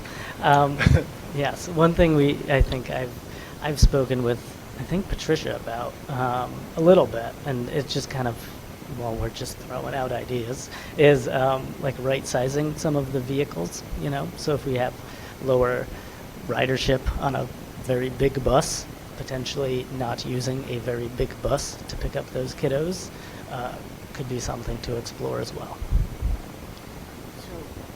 Does that impact, does the size, I know, I was going to say the size matter. Does the size of and I said it anyway, right? Look at that. So that's the problem with me. I'm blushing. I'm sorry. I apologize. I'm talking about a bus. So does the cost make a difference? I'm sorry. I've been up since 5:30 this morning. Does the size of the bus impact the cost? Yes. I think it's like, maybe Pat can speak a little bit better to it, but I believe it's like in the half past as it much or hasn't been a something. significant difference, so I'm just curious. All right. Mhm. And if we could have, I know there are like minivans that have little school bus signs on their tops that would be cool too. I think they're Ocean State though. Yeah, I think just exploring that option of, if there's a route that only has, 9 high schoolers on it, do we necessarily need a, 77 passenger bus to go out there? think there was Rhode Island general law that just changed that. I think the smallest that's allowable, or until you need a bus, I think is now 12 or something. That after that you need a school bus. Yeah. Yeah. Yep. So, I just want to make a comment about the depot stops or community stops. So, in my neighborhood, there's a couple of depot stops, and the higher the grade level, the less stops there are in my neighborhood. But I live like in Mead, where our lots are only half an acre. You go more out into, West Kingston or Matunic or those places, sometimes those farmhouses are half a mile from the road. Yeah, it is a very big ask. Like if that kid, even on 138, when I'm going to work, somebody's driving that kid out to the bus stop on 138, and that makes the depot stops in a lot of areas of town not good. I do have a question, and just don't throw anything at me because I'm going to be asking you to do something, or if you've already done it. So we have to transport to Prout and Bradley and Monsignor Clark, etc. And Narragansett and Charlestown and Exeter all have to transport to those schools. Is there a possibility of making some kind of a community effort? Like ride one bus that picks up the South Kingstown kids and the Narragansett kids and takes them all to Monsignor Clark? Yeah, definitely. So that was one of the suggestions in the report. So exploring that statewide service for private and parochial schools. Statewide is the provider there that transports kiddos from all different districts to Prout, Monsignor Clark. And so exploring that, and I think we've already began those conversations a little bit. Right now, Ocean State Transit does it, and they do a great job. But I'm always willing to work towards a solution. So the way I understood it when I worked on this, the statewide service is expensive, more expensive. So what I was talking about is not using that statewide service. And there was making a collaborative effort, and there was something, might have been around the time of the pandemic, I'm not sure. Don't hold me to that. But there was something that came out because of that law that said if you can prove that it's cheaper, for example, for Charlestown, South Kingstown, Narragansett, to just work an effort together and leave statewide out of it, if you can prove it's cheaper, you can get out of that requirement to use statewide. I believe that's why we use Ocean State at the moment. Yeah, because the service they provided was cheaper than that option. So there's actually legislation being debated right now, because part of that was, there was the surprise. People were like, and I think it was Exeter West Greenwich, who said, oh, it would be cheaper. I've got a bus that goes right by it. Let me do that. And then they lost the credit, or they lost the funding for the buses. So it's actually, I believe it might even, it was either up this week or potentially prior to April break, where they're saying there's potential legislation that if a community can use their own local transportation, that they would not lose the reimbursements, but be reimbursed on that. So that's something that we can definitely look into. And as Mr. Lonigan alluded to, something that Transpar also did, and as you brought up, if students from Cheraho are going to Prout, and driving right by our potential stops, why couldn't we just use, have them pick us up, our students on the way to Proud along the way as well? I'll contact Rep. Fogarty this weekend. Okay. I think this is technically my last slide. If you want to go to the next one, it'll just say what we covered. And so, I guess we already hit the questions piece, unless there are others. But just to summarize, basically the report mentioned that, we have strong morning performance, weaker afternoon performance, low seat utilization, but pretty high time utilization. And there's a few levers that we can pull to improve our performance. It's system improvements basically in this report. Like Kate mentioned, our system is fairly efficient for what it is. So, I will always work with our vendor to improve as much as possible. And we'll continue to kind of monitor our progress. And anytime you need to chat, you know where to get me. Any further questions? I just want to say thank you, Eric, for all your work on this. I think transportation is a lot of communication, because whenever a bus is going to be late, you have to immediately notify families and get the word out to the community. And I've heard through various people and people in the community and people in the school that they appreciate the work you're doing. So thank you. Thank you. That's House Bill 7682. Can I just I want to echo what Carol said. We've not experienced this level of satisfaction with communication coming out of our transportation department in decades. So, and this is no pointing at fingers at any previous. It just you have a knack, and you've done a great job, and it's appreciated. When it comes to our transportation situation, our solutions absolutely should be performance-based tweaks, because when it comes to the financial situation that we're involved with, the solutions are huge solutions. Like legislation has to make a move. Like public transportation has to be available community-wide in South Kingstown. Clearly it is not. That's the only way we will ever see our numbers go down, is if we partner with a RIPTA and they start offering public transportation in our community all the way through Green Hill and out to Exeter and back up again. And then we can have bus vouchers similar to how other more citywide communities do.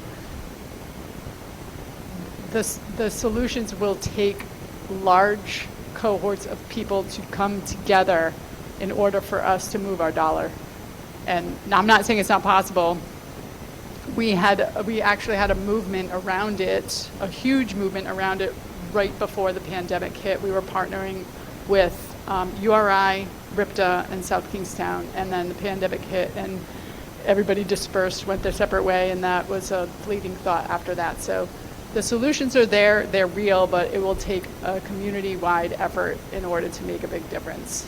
And the depots, it's not going to move the financial needle, but it'll help with performance. We had a great conversation with Chief Moynihan about utilizing certain pieces of property like Curtis Corner Middle School parking lot to be a depot, but it would rely on our families to transport their kids to the depot in order to make it a more efficient run. Mm-hmm. And that's where we struggle, because families do what is best for themselves in their mornings, and it's a tough solution to figure out. So I appreciate all the work you've done, truly. Thank you. And the rest of the team. Mm-hmm. Thank you so much, Eric. Yes, thank you. Thank you. You may want to stay for the next one. Now the financial. All right, we're going to move to I, discussion action, transportation RFP. Mr. Pedrosa? Yeah, I'll actually turn this over to Mrs. Proctor, who as a reminder, we put out our existing RFP. We did it based off of the last RFP that was issued. Again, most of us being newer to the community, we went over the RFP, but figured that what was in there was, spoke to those values. And so the only major change that we had going into the most recent RFP was to change the ages of the buses. Mrs. Proctor did that, knowing that, okay, the difference between a 6-year-old bus and a 10-year-old bus, especially if people have just bought them, might be cost prohibitive. And so we changed that in this most recent RFP that went out. We changed that from a max 6 years to a max of 10 years. Obviously, the sole bid that we received back, as well as the price points, are unsatisfactory at this time, and we would like to present 3 options to make sure that to change a new RFP to go on out, that we would issue for and request both 1-year, 2-year, and 3-year proposals. That the changes that we believe may invite competition or may invite better pricing, that the committee is comfortable with. And so I'll turn it over to Mrs. Proctor to go take you through those 3 proposals for discussion and your approval. Thank you. So the 3 things that we have in our RFP that we would propose amendment changes are, the first one is the bus fuel type. Right now our buses are currently propane-powered buses only. We would like to change them to either diesel or natural gas or propane, electric. We would really like to do it with something that bus companies have a majority of buses and how they're fueled on. Right now, being propane only is a limitation on the type of buses that are available. The second amendment is the bus storage location. Having a in-town bus depot is a measure that some of the bus companies have said is a little bit of a hindrance for them, being down here in this location.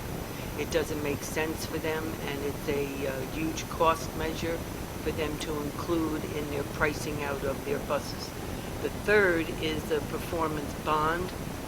We would like to remove or reduce the $1 million requirement that's on there. Usually what is that for? Is that in case they have to purchase new buses, that they have the credibility to go out and buy such buses in order to provide the equipment to provide runs.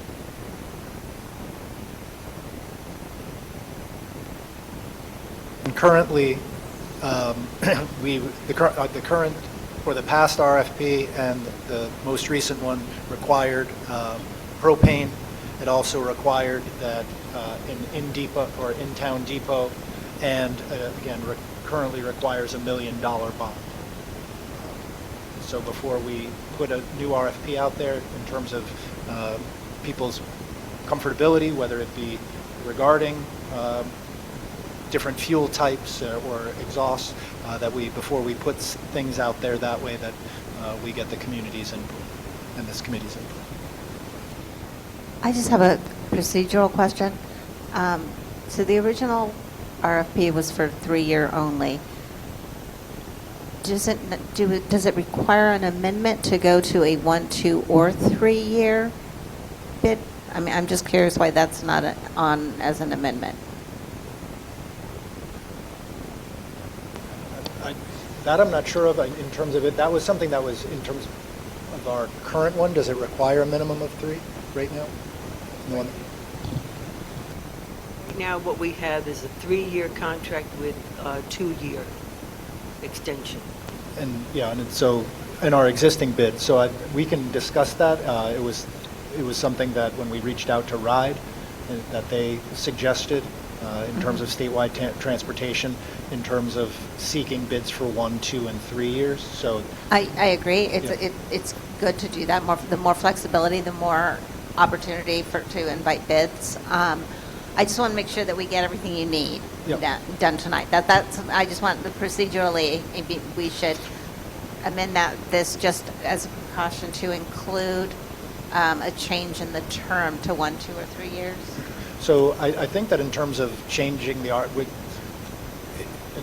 Mr. Hennies, please correct me if I'm wrong, but in terms of the RFP that ultimately we put out, the CFO is charged with doing that in terms of having these items up for discussion to make sure that we don't know, that we're not missing something in terms of past community conversations.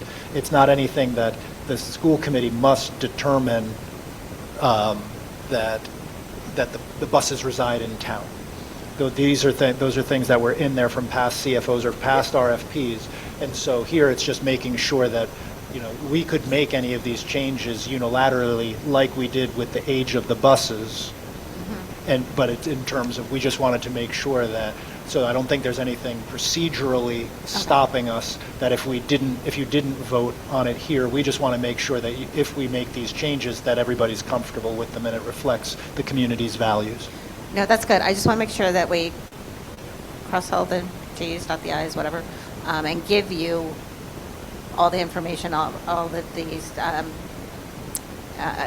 approvals you need to move forward. So, thank you. Okay, so with that, we'll just go ahead and vote on the 3 amendments. Any questions? Well, I'm just wondering, what's the potential downside of this? Is there a downside of having these 3 things? Right now, there is no downside because the only one who put an RFP in is Ocean State. That's the only one who we received a bid from. Eric has been in talks with one other bus company, and they had said that their bid would come in higher than Ocean State's because of their technology that is involved with their buses. And I just want to clarify, the reason that I decided to extend the life of the buses from 6 to 10 instead of 0 to 5 is because it's more costly to have 0 to 5 buses than 0 to 10 buses.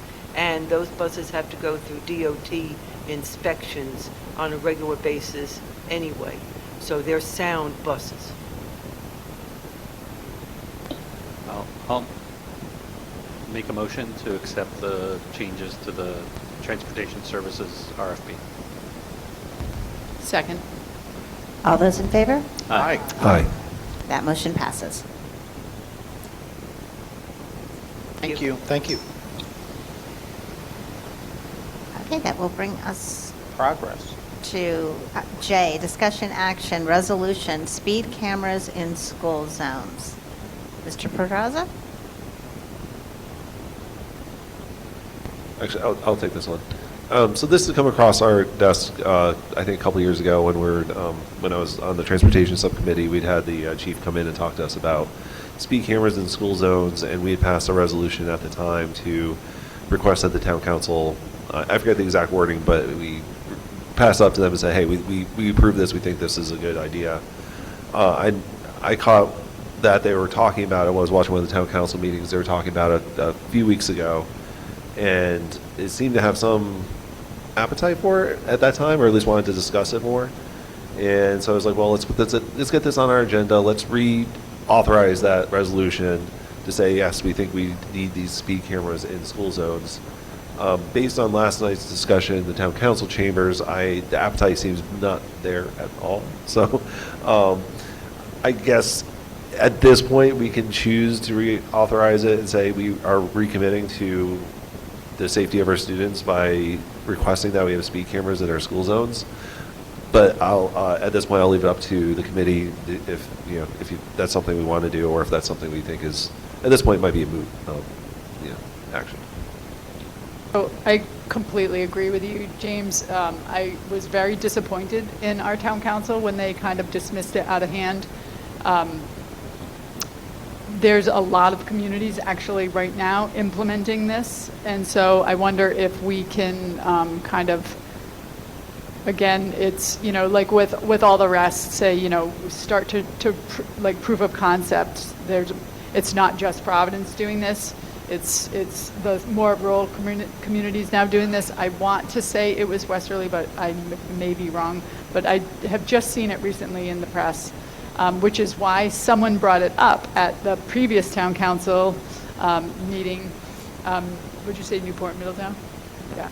So there will always be pushback on it, but at the end of the day, especially the way Chief Moynihan presented it, the cameras can be like time stamped, like it's only during these times where our families are walking the streets and kids are going into school, and we can cap it at certain speeds. Like if it's you're going 28, you're not going to get a ticket, but if you're going 58, you're going to get a ticket.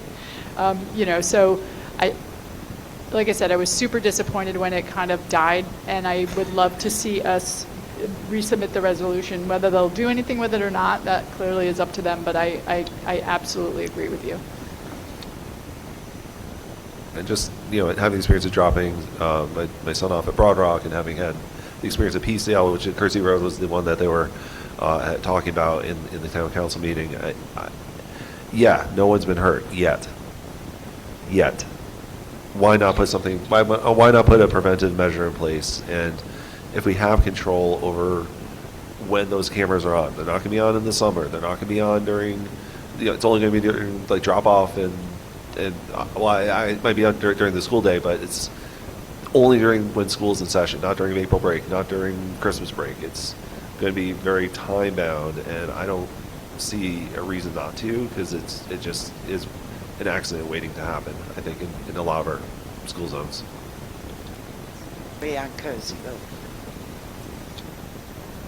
Do you think, Mr. Estivo, that maybe we should also send it to the State House? Because some of our roads are state roads, and I don't know what impact that has on whether there's a speed camera there or not. I remember the chief addressed that. I don't think we would need to put it. I think we couldn't put it on like a section of 108 that might otherwise be in the school zone. Like we can only put it on Kersey Road because that's in the town. Kirby, but do you remember, Kate, if there's any restrictions? I think there was like a difference roads? between it putting on town roads versus the state roads, and then also my brain went blank. Nope, I lost it, but I think it has to do with town versus state roads. But yeah, right. State roads would probably need a different requirement or different level of approval. To I think the chief said he served on the committee that has oversight over that, and so they would just have to apply to put it on the roads, because West Kingston is on a state road, 110, and he said they would be able to put them on at all the schools. So I think you just have to apply through the certain committee that he said he was on. I too am in favor of doing it. I think we need to be a little bit more careful that we get it to the counselors themselves to review. I'm not sure that they could get stuff and not read it. But I talked to the counselors and they don't remember getting our resolution. So if we send it, we need to make sure that they read it. We definitely sent it in 2023. The chief did a whole presentation to the town council with or without our resolution. Did they not get that too? I just mentioned, we saw that proposal first. We agreed with the chief, and our resolution was to support it, and they never heard that piece. It's the feedback I got. Got it. I think that's actually what I heard too, which was one of the reasons I wanted to bring it back on here and say, hey, we did this 2 years ago, or 3 years ago, I think. Let's do it again. And just like refresh it and just make it, refresh it. I think to your point, Michelle, maybe send it to the State House as well, just like get our legislative team, just to make sure we have this on the books. Like we as a school committee support this and think it's a good idea. I think the other piece too that was super important about the presentation that Chief gave was it was budget neutral. It was not going to cost anything to implement, and it was not going to be used as a money grab. It was basically it would pay for itself. It wasn't to generate revenue. It wasn't to do anything except for keep our kids and our families safe. Yeah, the intention would not be to tweak it to artificially gain revenue. It would be just, yeah, just, like you said, just to keep the kids safe.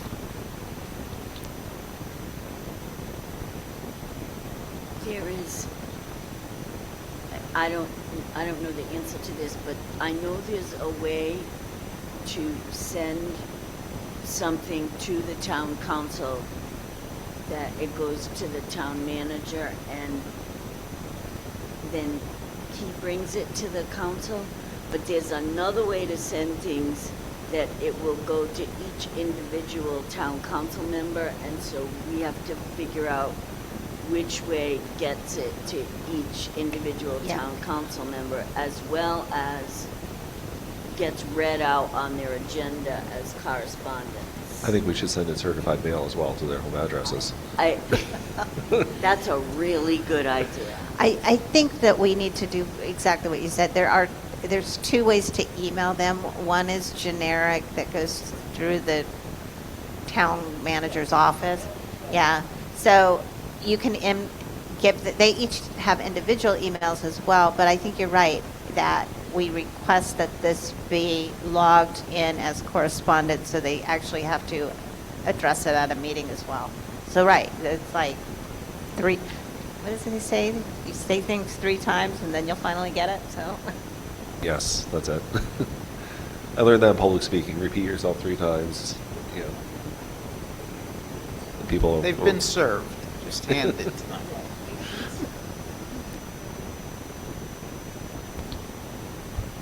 All right, so I guess, well, we don't have the resolution text in front of us. So are we comfortable making a motion to approve the resolution as is, or do you want to wait until next meeting when we have text? We don't know what it looks like. I think it would be okay. This is just my personal opinion.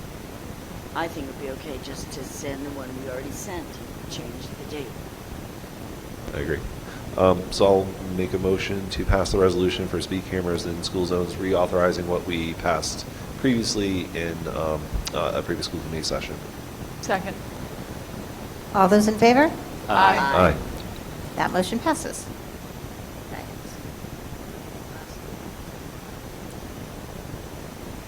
All right. K, discussion, legislative liaison updates, current initiatives before the House and Senate relating to public education. Michelle.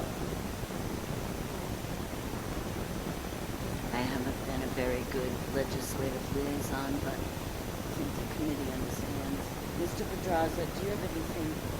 Because you've been really good at doing my job for me. No, I appreciate it. However, the General Assembly also took April vacation, and so no testimony was heard last week. And then I have no new information outside of what I've provided in my updates or in the email for legislative updates. Unfortunately, I've had no conversations or anything about state funding or anything that is or other than rumors that is or isn't going to go through at this point, at this juncture. Hoping, I believe it's next Tuesday, I'll meet, RISA will convene the Superintendent's Association, and we'll get a better legislative update from our liaison, and I'll have something different to report. But at this time, other than the testimony being heard, I have no new information. And Representative Fogarty sent me something which I could not download. And then when I finally downloaded it, I realized that it was something personal and not school committee related. So I will get in touch with her this weekend because I want to talk to her about that House Bill 7682, and I will ask if there's anything else and make note of it for our next meeting.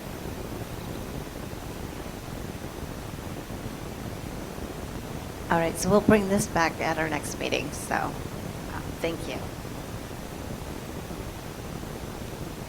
All right, so moving on to item M, discussion, implications of town council final budget adoption.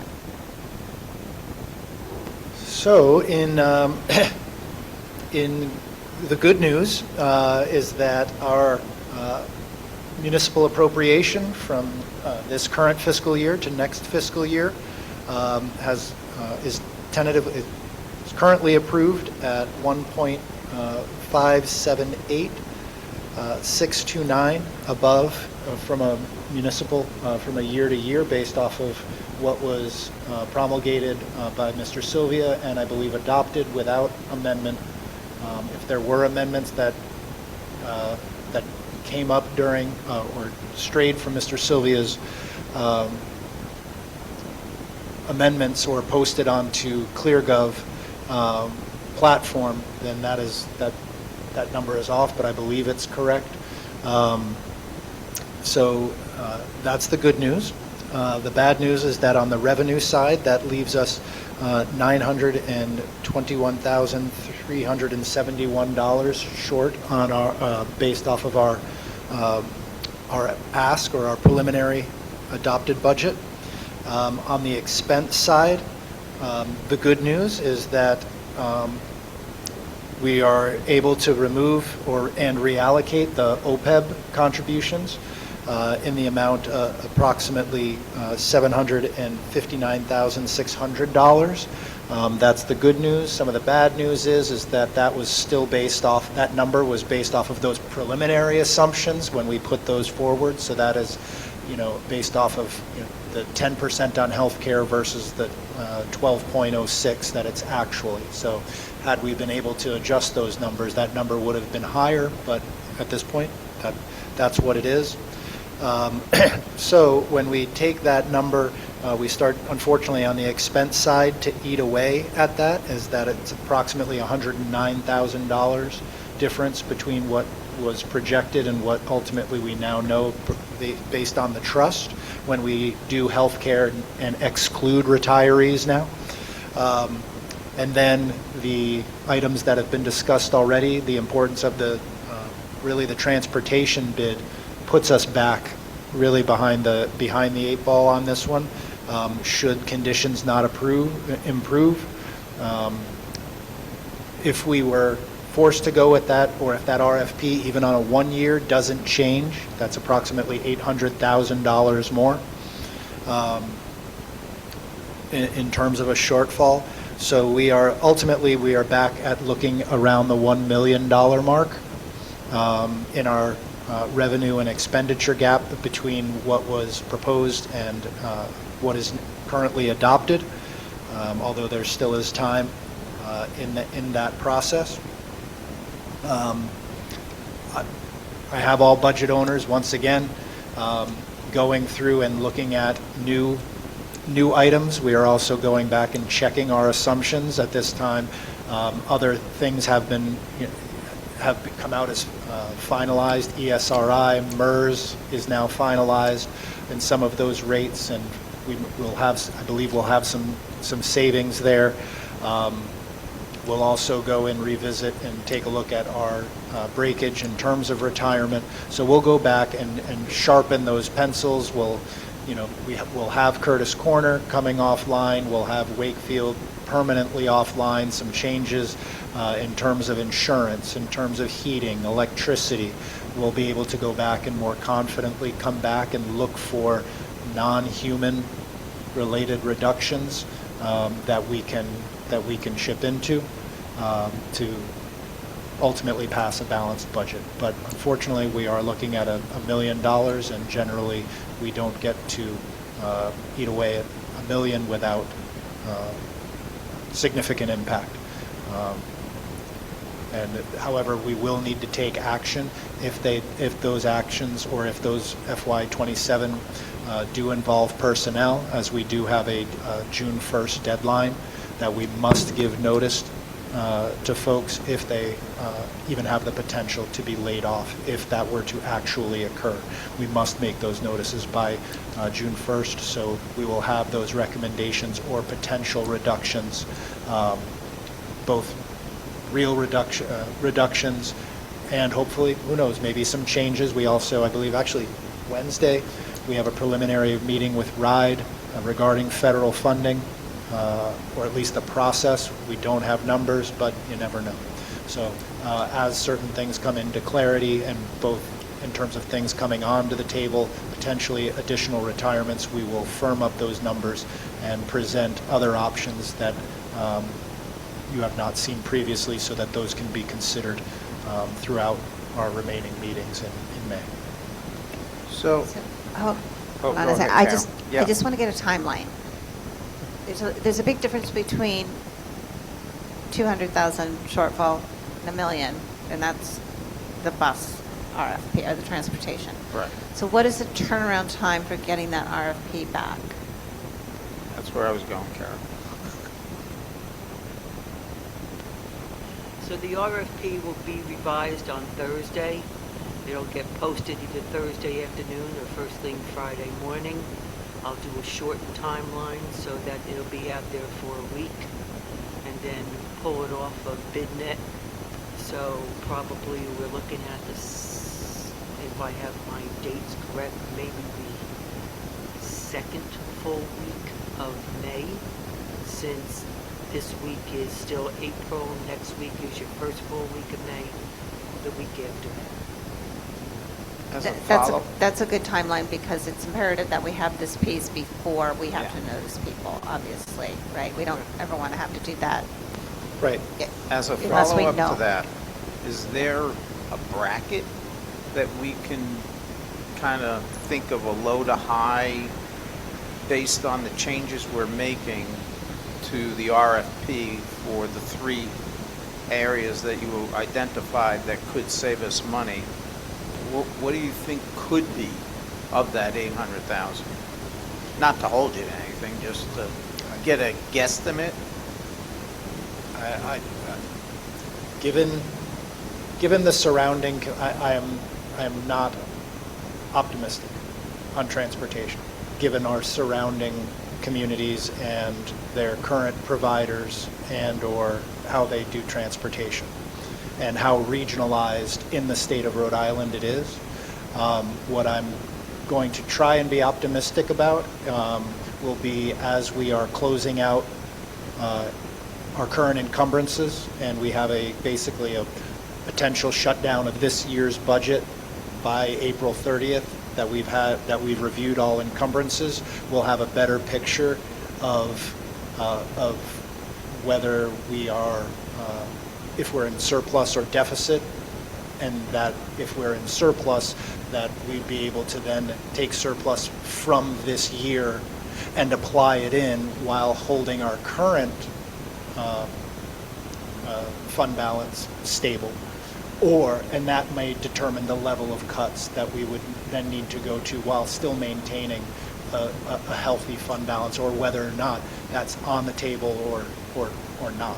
So transportation, given that we only had one bid, and Narragansett is a self-system, and North Kingstown is a self-system, and everybody else around us is Ocean State, and given the high startup costs, I'm hopeful, I'm optimistic. Well, let's give it a shot. If nothing else, it gives Ocean State the potential to utilize its surrounding depots, to utilize its current fleet should things go on, and so maybe we have some savings there, but a different provider coming in. Full disclosure, I'm not, in terms of making huge changes. Again, considering I thought 11% was going to be high, and 33.5. Obviously been wrong before. So I just want to go back to the timeline. Yep. So we have a constraint where notices have to go out June 1st. And then I'm thinking that, or trying to remember, we have to have a budget approved by June 30th. Is that correct?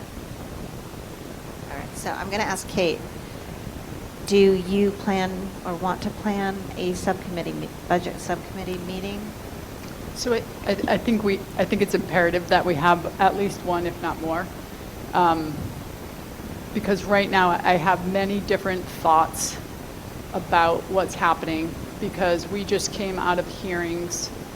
We were floating matrices of potential cuts, if-then scenarios. We're still looking at a significant gap. we still need to discuss what that looks like. And our time is limited between now and June 1st, right? Because yes, June 1st is when the notices have to go out, but the planning for that has to take place 2 weeks ahead of time. And so our weeks are dwindling. The last thing we saw floating in the ethers here was the potential cuts, of which 80% of them I absolutely do not agree with, and we need to figure something else out. So the timeline is imperative, but also the timeline as to when this body acts is more imperative. And what does a worst case scenario look like versus a best case scenario just from week to week? You clearly can't have answers for that tonight, but now we are still, okay, so 2 weeks from now, right, is I think our next meeting. So I just get very nervous because time is going by so exponentially fast. And in 2 weeks, I just don't want us to be sitting here in 2 weeks basically having the same conversation with no real idea to what is going to be cut. Because there are significant programs that if they get cut or if a different makeup of our middle school looks different, we're not talking about $1 million deficit in 2 years from now. We're talking about a $5 million deficit when our kids out of district number explodes. So I don't mean to be histrionic. I just want to make sure that we are being very thoughtful about what we're doing and that we're being transparent amongst our board about what is on the option of being reduced and what is not.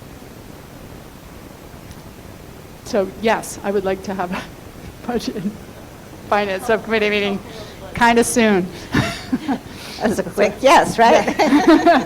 Mr. Pedraza, for the June 1st date, can we approve that as late as the 26th of May? Or do we need to approve that before that? No, folks, I believe, need to have received their notice by June 1st. The committee could have, so people need to be noticed, letters in hand or certified and notified.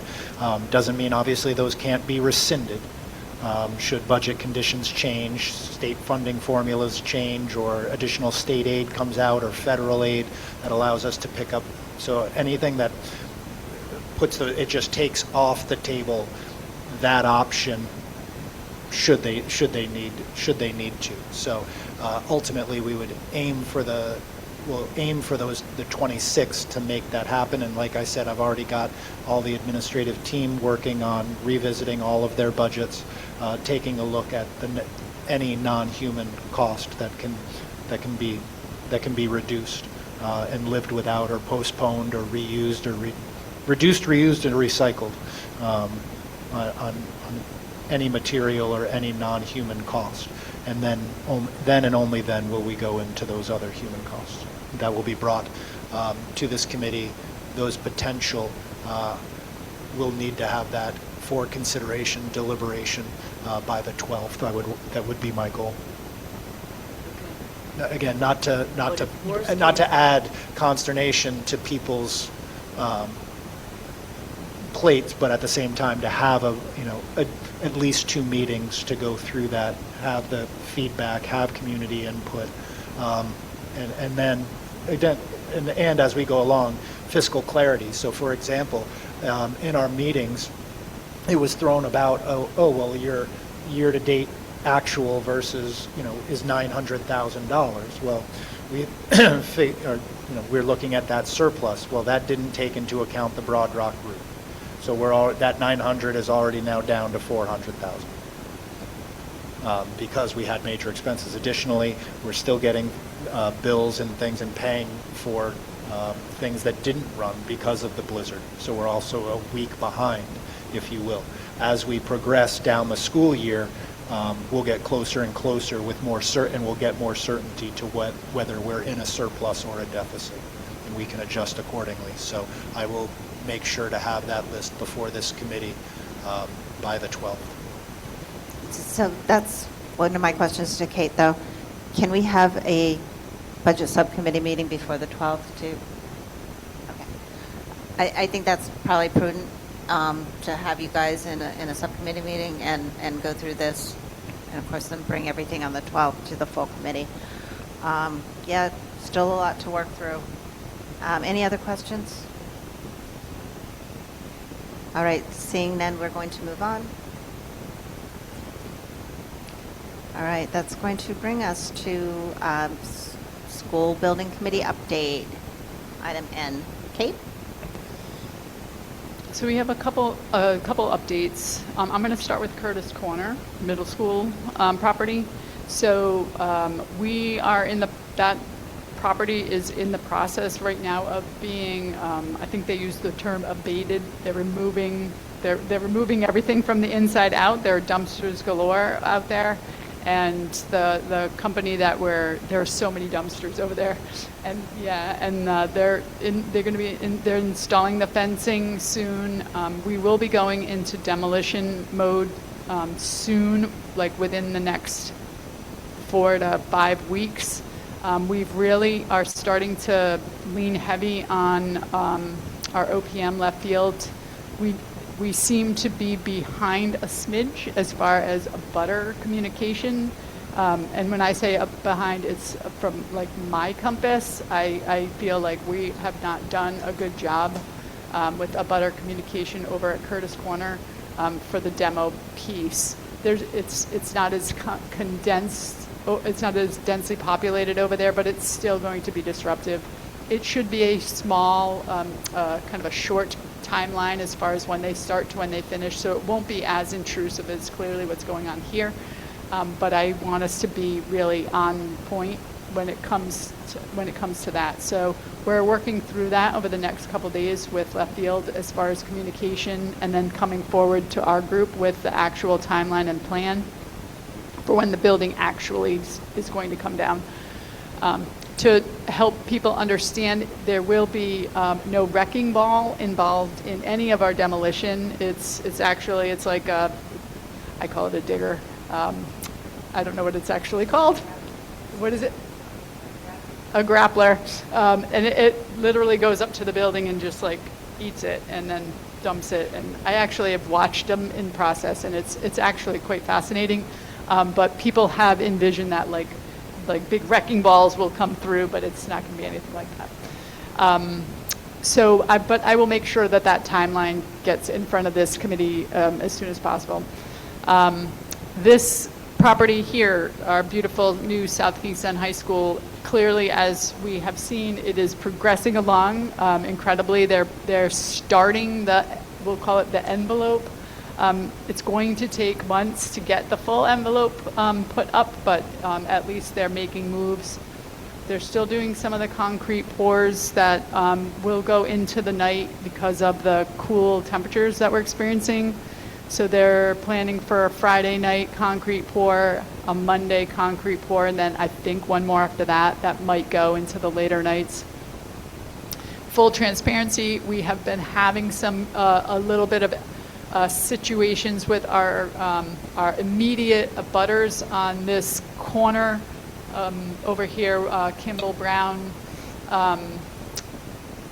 as far as the light pollution from when the building is lit up. There's been a lot of back and forth. Lights have been left on mistakenly.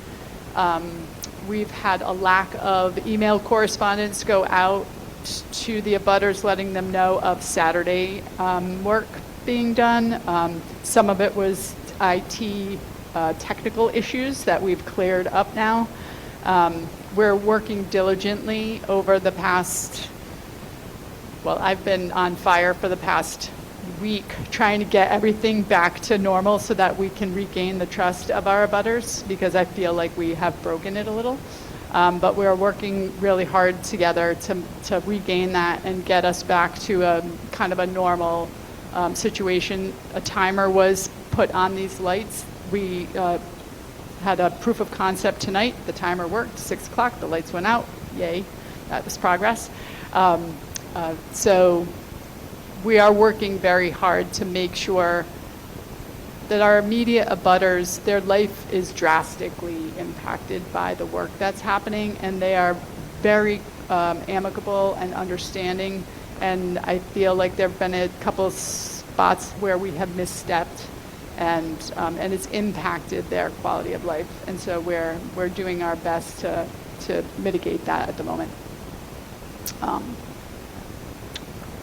think one of the biggest steps and stages that they're working on right now is they're doing the auditorium floor as far as that cement pour. So that's going to be pretty impressive to see that, and the staircase go up. And then tomorrow afternoon, we're doing our, they call it the topping out ceremony, where they're going to bring the crane back, and the beam, the final highest beam, is going to be installed. Hopefully most folks who wanted to sign it have been able to sign it. I like to make sure people understand, though, that it is going to be covered up. I don't want people looking for their signature. Like, it's going to be covered up. But it's a really cool ceremony, and it goes back to kind of the native and indigenous practices of installing an evergreen tree at the top part when a building is being constructed, and as kind of a bringing this process and this facility well wishes into the future. And so it's a very ceremonial process that I think is very, if you're at the ceremony tomorrow, they'll give a much more eloquent description than I just did. But I believe that it starts at 3 o'clock, and it should be over by about 3:30, 3:40. It's not a very long ceremony, so I think I covered everything. We have our next school building committee meeting is the first Thursday in May, so I think that's the 7th, May 7th, 8 o'clock in the morning, if anybody wants to join me. No, thank you. But other than that, unless anybody has any questions for me about where we are and what we're doing. Thank you. Motion to adjourn? Again. All in favor? Aye. Aye. We're adjourned.